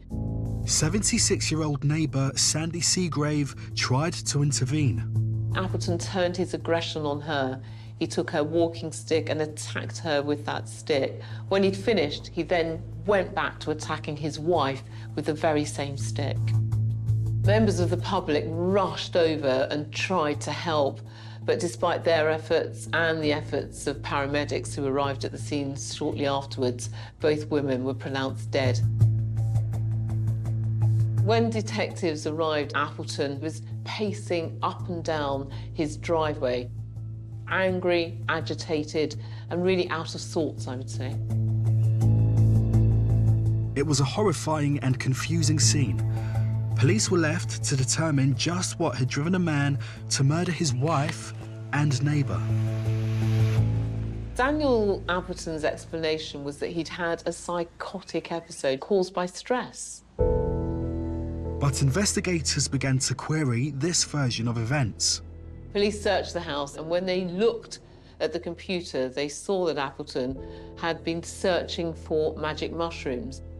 This led detectives to consider if hallucinogenic drugs could have played a part in what unfolded that evening. The answer to this would have huge significance.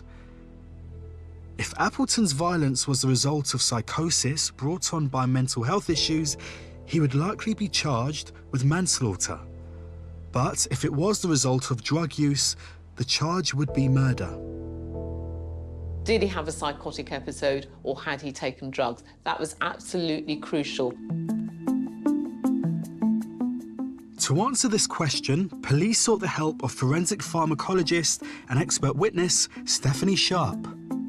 I was asked to assist the police officers that were dealing with this case in investigating what they thought was magic mushrooms. By now, it was too late to take blood samples from Appleton because any traces of magic mushrooms would have left his system. Instead, detectives asked Stephanie to review video evidence taken from police body cams. Appleton was located in the kitchen, having cut himself in very strategic places in what appeared to be an attempted suicide. So it was a very gory scene, and he was covered up, and a helicopter was called because an ambulance wouldn't be able to assist. The video footage of Appleton's behaviour left Stephanie in no doubt. This is not magic mushrooms, or any part thereof. Never have I seen anyone on magic mushrooms behave in such a violent and tragic manner.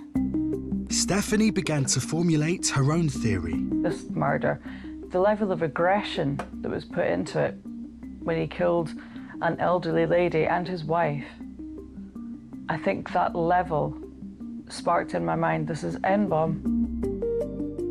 N-bomb is the street name for N-methoxybenzyl, a group of powerful synthetic drugs created to evade the UK's drug laws. Their psychedelic effects can alter a person's thinking, sense of time, and emotions. Their exact consequences are difficult to predict, but can result in panic, paranoia, and uncontrolled violence.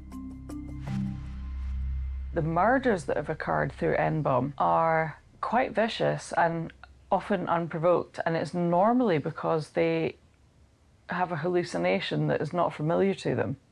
Someone murders their best friend because they think they are attacking an intruder in their home, and when they come round, they've just stabbed someone to death, their best friend.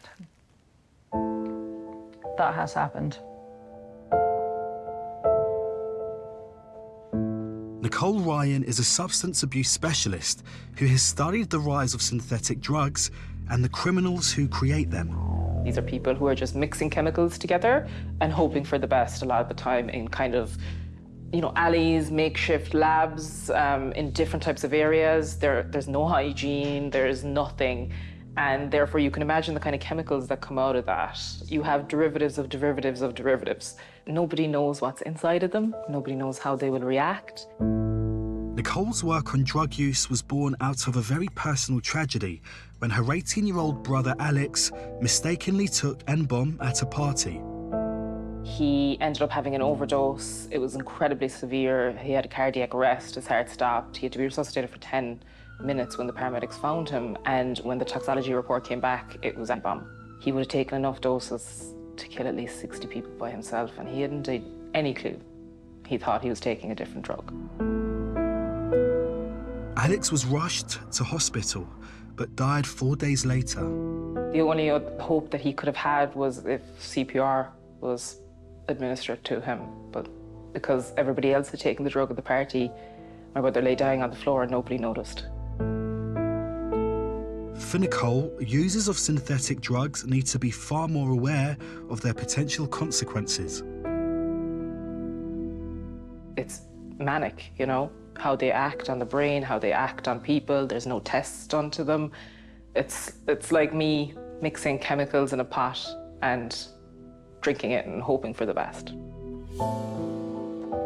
When Stephanie told police that Appleton's manic behaviour could be a result of N-bomb, it took the case in a new direction. But detecting the drug wasn't straightforward. You won't find it in blood. When blood enters the nails and the hair, those drugs have the potential to deposit themselves in that tissue. So when you start cutting it back, you can see evidence of that drug or whatever you've been taking in that hair sample. Testing doesn't just identify whether drugs are present, but can actually uncover what they are. When you know the molecular weight of the drug that you're looking for, in this case it's N-bomb, it's got a specific weight. So if you can look here, 427.97 and 427.98. These are highly likely to be the same peaks. And this is how you know that you have a positive sample containing N-bomb. Stephanie requested samples from Daniel Appleton, and they were sent for testing. The results could not have been clearer. When the results had come back from the nail and hair samples that were sent away for Daniel Appleton, all of it came back positive for mephedrone and N-bomb, and therefore he was charged with intent to murder on 2 counts. Daniel denied taking any drugs and pleaded not guilty to the murder charges. But Stephanie's evidence concerning the presence of N-bomb in Appleton's system and its effects on his behaviour was pivotal to the case. The jury didn't really understand fully the implications of taking N-bomb, and neither did the barristers or, in fact, the judge. So that was important in terms of making them aware of what this drug was capable of doing and why it's not found very easily. After hearing Stephanie's testimony, the jury delivered its verdict. On the 29th of December in 2020, Appleton was found guilty of 2 counts of murder at Lewes Crown Court. He was sentenced to 26.5 years in prison. The judge telling him anyone who takes new psychoactive substances is interfering with their own mental processes and is responsible for the consequences. The evidence that I gave in the Appleton trial was probably the most important evidence I've given in my career, purely because if they hadn't sent away the samples that I'd suggested, they would never have found N-bomb. The trial had shone a spotlight on the dangers of synthetic drugs, the lives they ruin, and the families they tear apart. Mrs. Remon told the court, "The manner of Amy's death is impossible to comprehend. We find it hard to come to terms with the knowledge that her death came at the hands of the husband she loved." You think instantly, don't you, of Amy? How frightened must she have been to see this man she loved, lived with, trusted, turning into a monster. She ran out of the house, the fear she must have been experiencing. And then for Sandy, randomly walking past, wanting to help, attacked in such a vicious and ferocious way. I mean, absolutely devastating. And to think that these two women were killed all for the sake of someone wanting a cheap thrill from taking drugs. Because there are such a lack of clinical studies on it, because it's dangerous, nobody knows what the potential outcomes are. And if someone says, I've taken acid before, I can take N-bomb, thinking it's the same, it's a lack of education.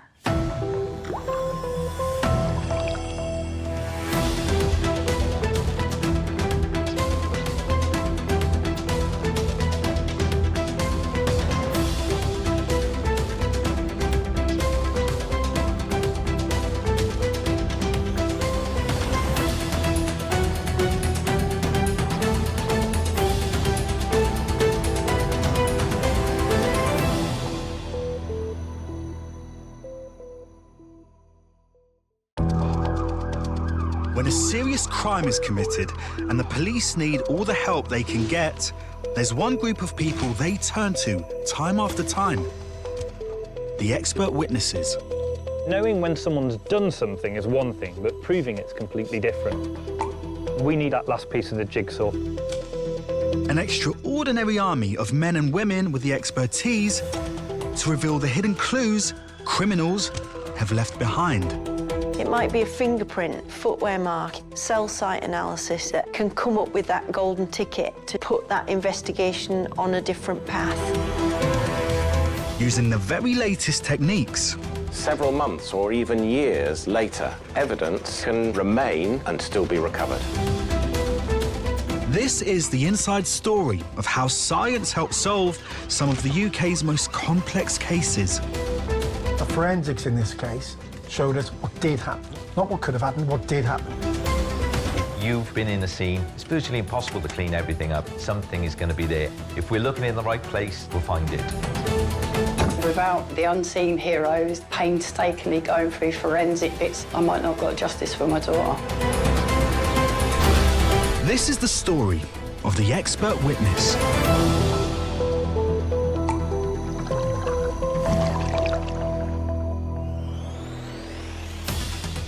In this programme, police call on an expert witness to unearth the secrets behind the death of a pregnant teen.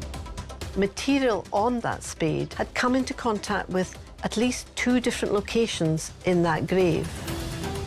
And we reveal how DNA and fibre analysis are the key to helping police solve a shocking murder case. We were able to obtain a full DNA profile, and in fact the chances that it had come from anyone else was something like 1 in 69 million.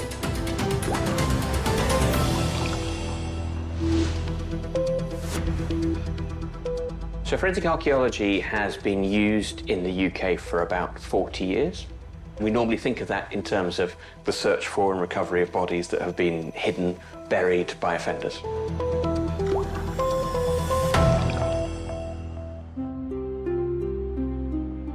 (2013) Oxford. Jaden Parkinson, a vulnerable teenager, is reported missing. Journalist Linda Adey reported on the case.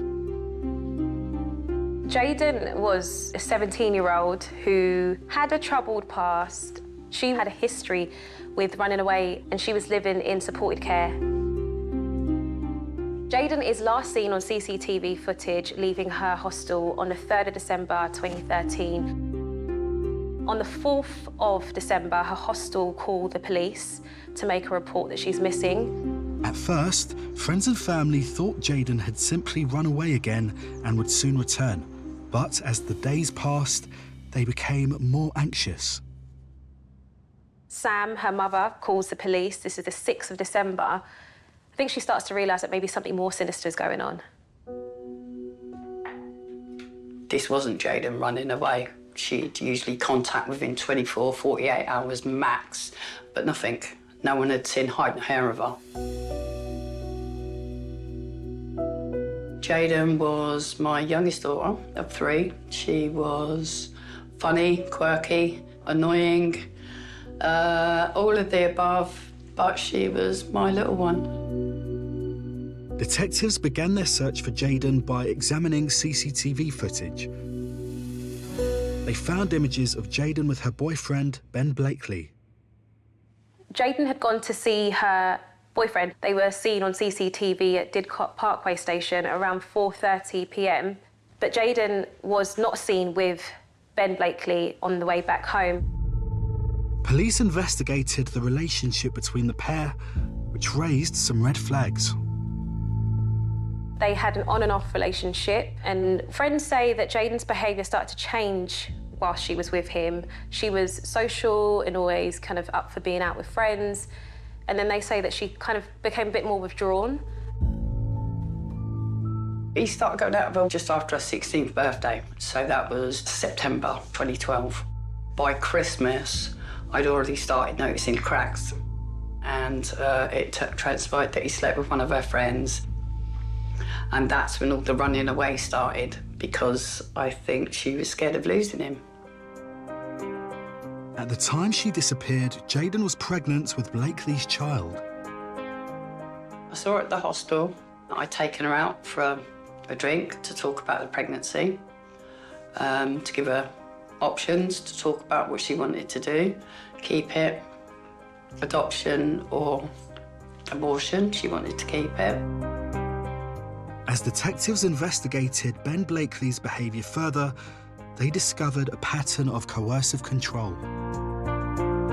Blakely became increasingly controlling and violent towards Jayden. He would often hit her, strangle her.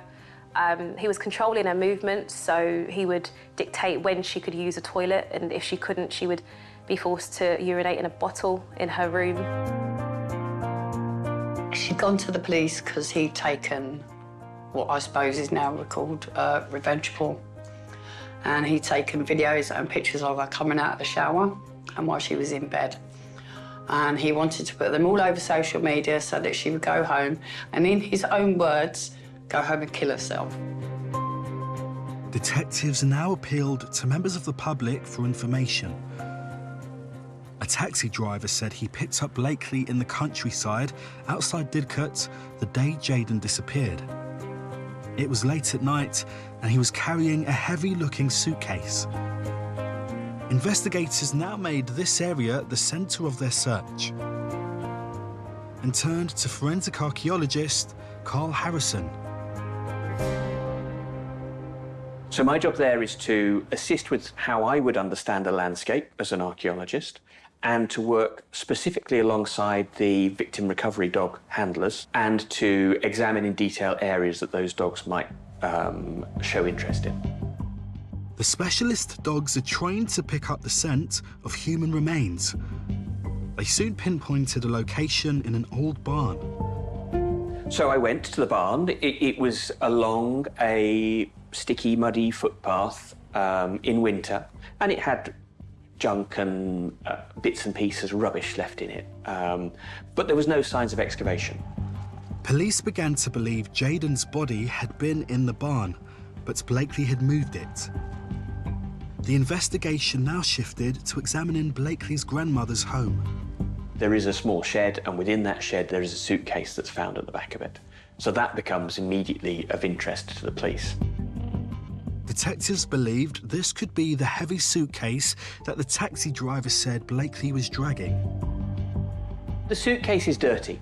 There are muddy scuffs on it, and they look very grey-white. It's exactly in keeping with the sorts of sticky, chalk-rich soils that we saw out in the fields out near Upton. So that's interesting. Detectives also recovered other items, including a spade. Analysis revealed Blakely's DNA on the handle.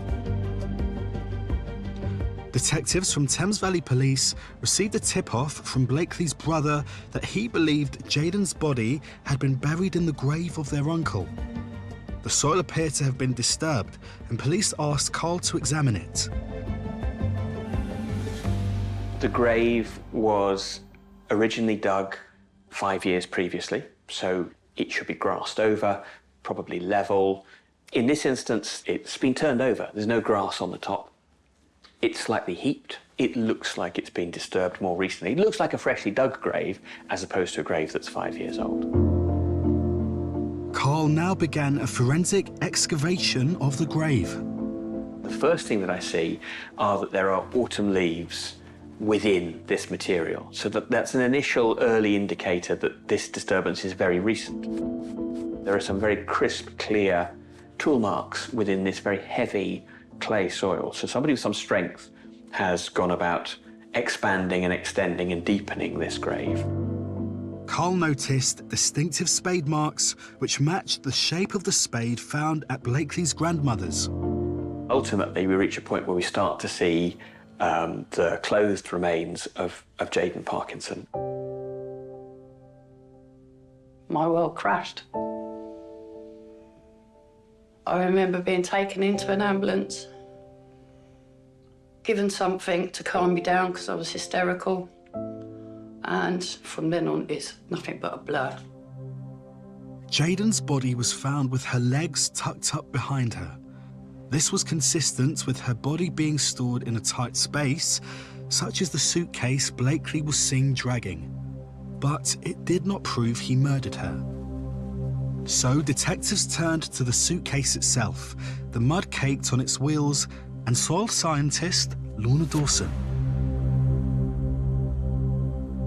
It had a lot of material stuck in the mechanism of the wheels. So that was consistent with there being a heavy weight within the suitcase when it was pulled.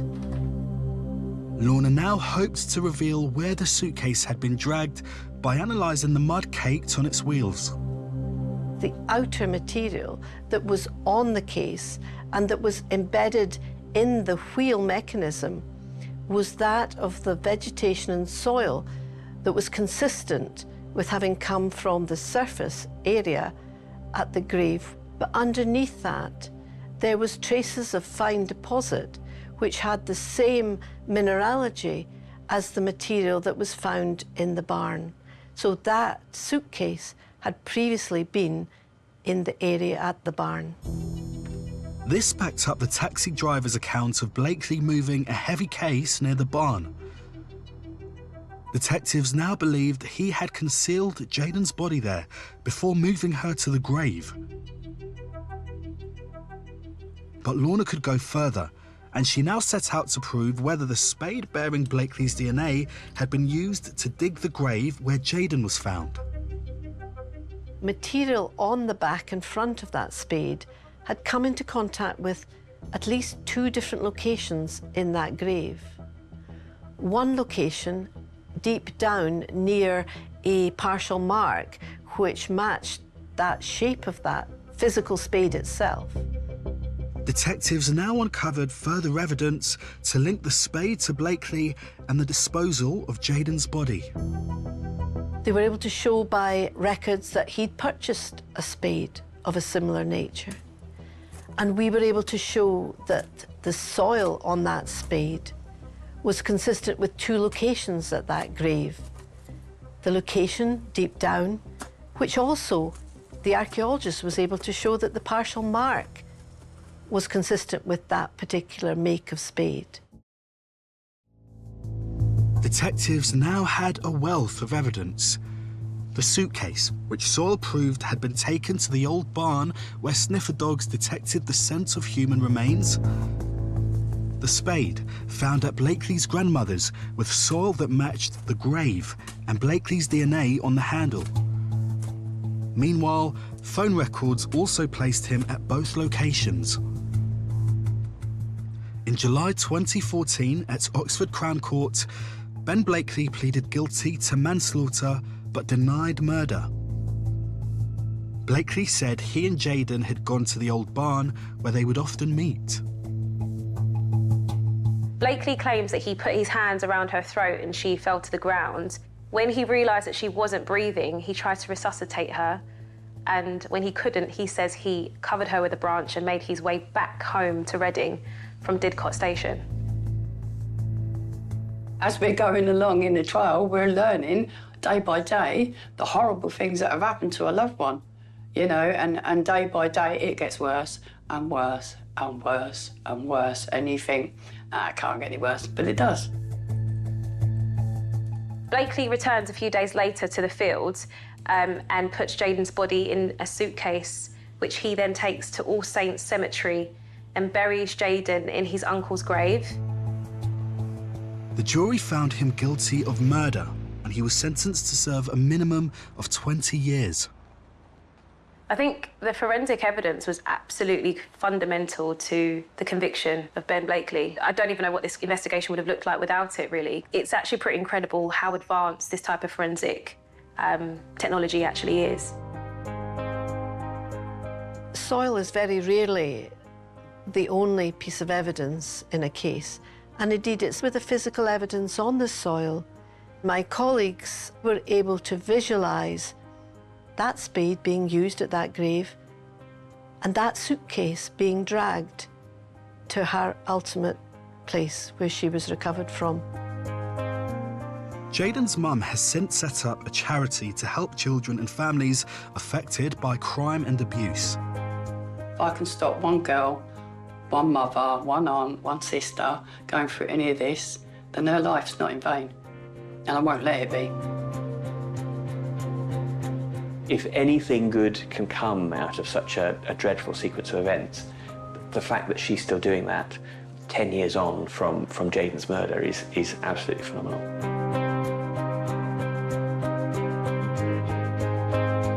The unseen heroes that are sat there day after day, painstakingly going through forensic bits of dirt. And I know without these people, I might not have got justice for my daughter, and I do thank you.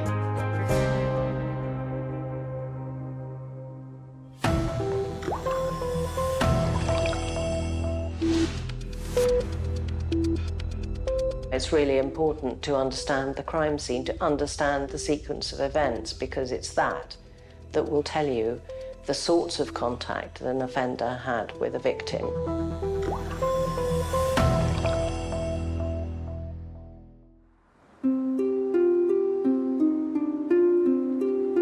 December 1996, Merseyside.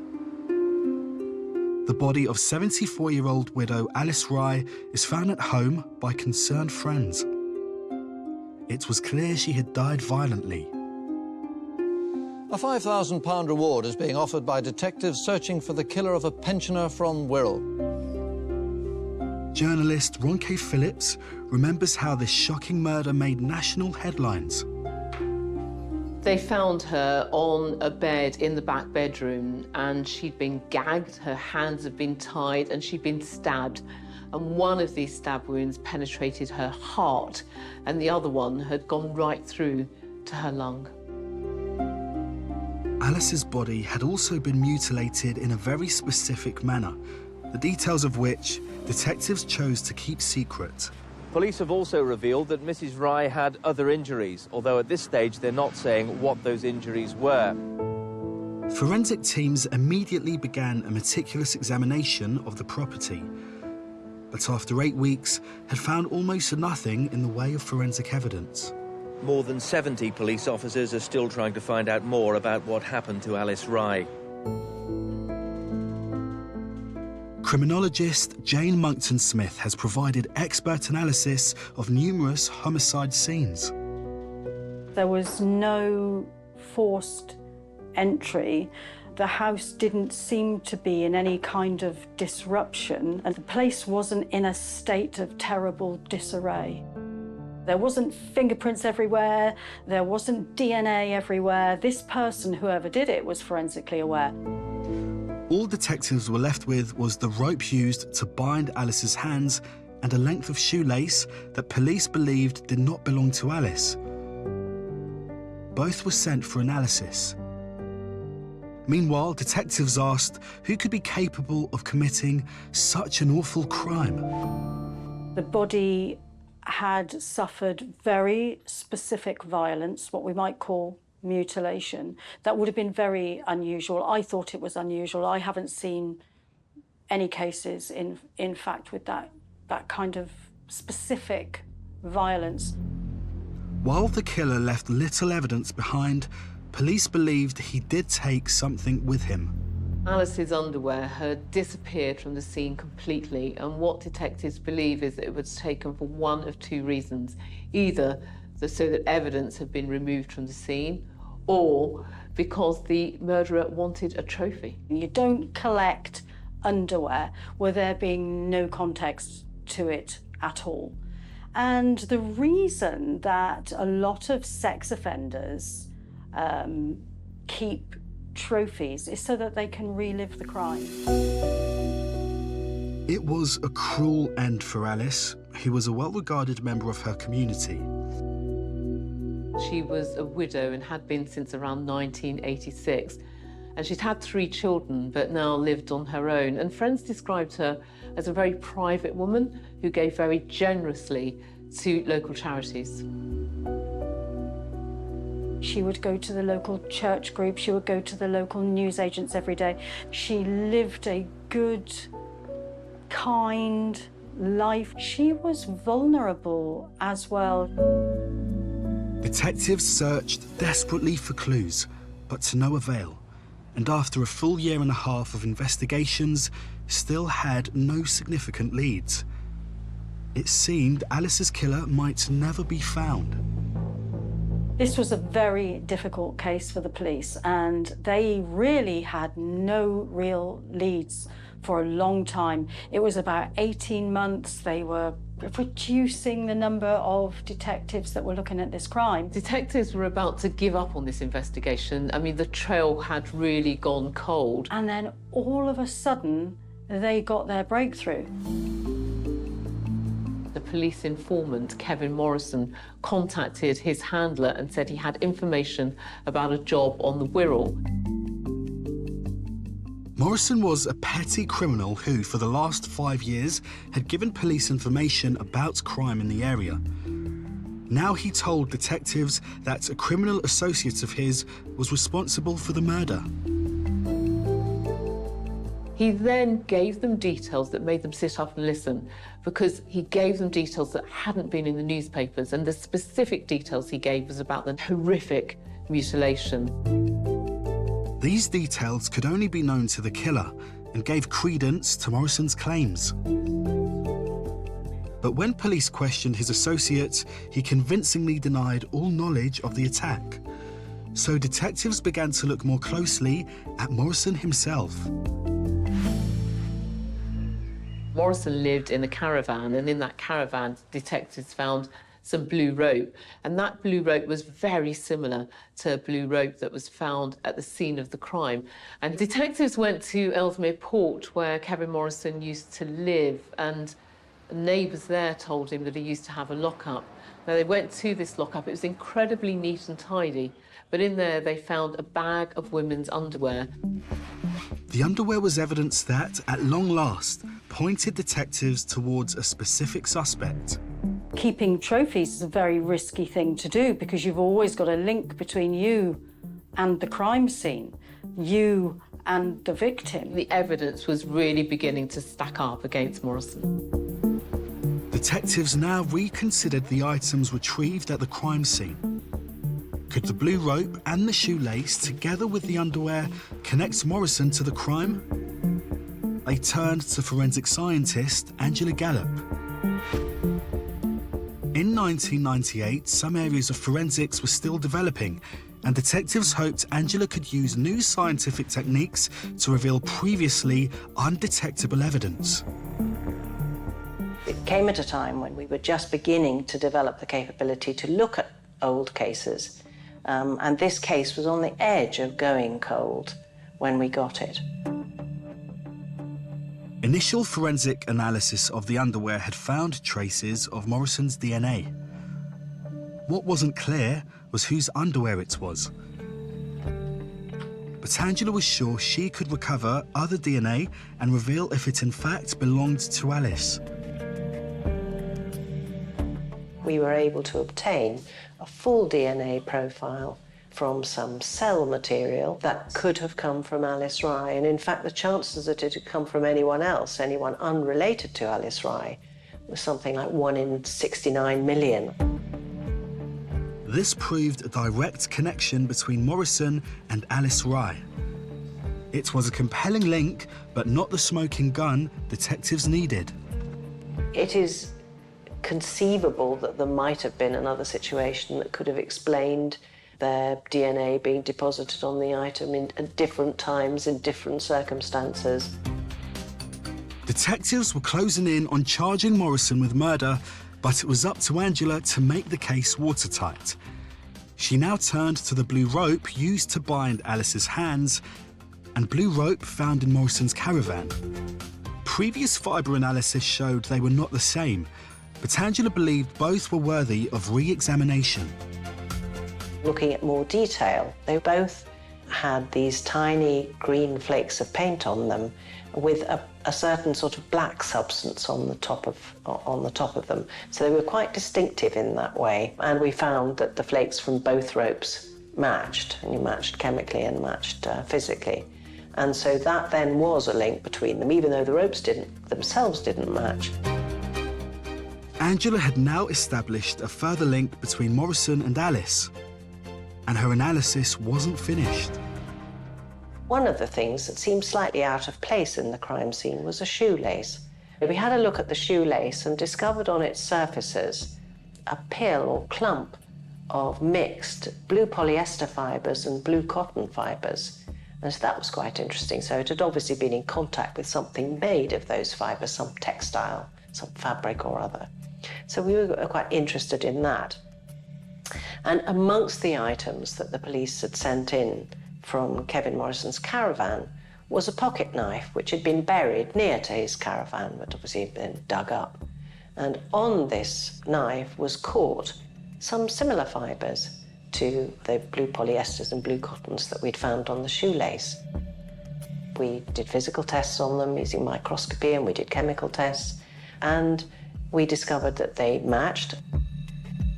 Angela had found compelling evidence to connect Morrison to the murder through the underwear, the rope, and now the shoelace. It was those three links that formed the heart of the forensic science evidence against him. Police now charged Morrison with the murder of Alice Rye. He faced trial at Liverpool Crown Court, where Angela's evidence left the jury in little doubt.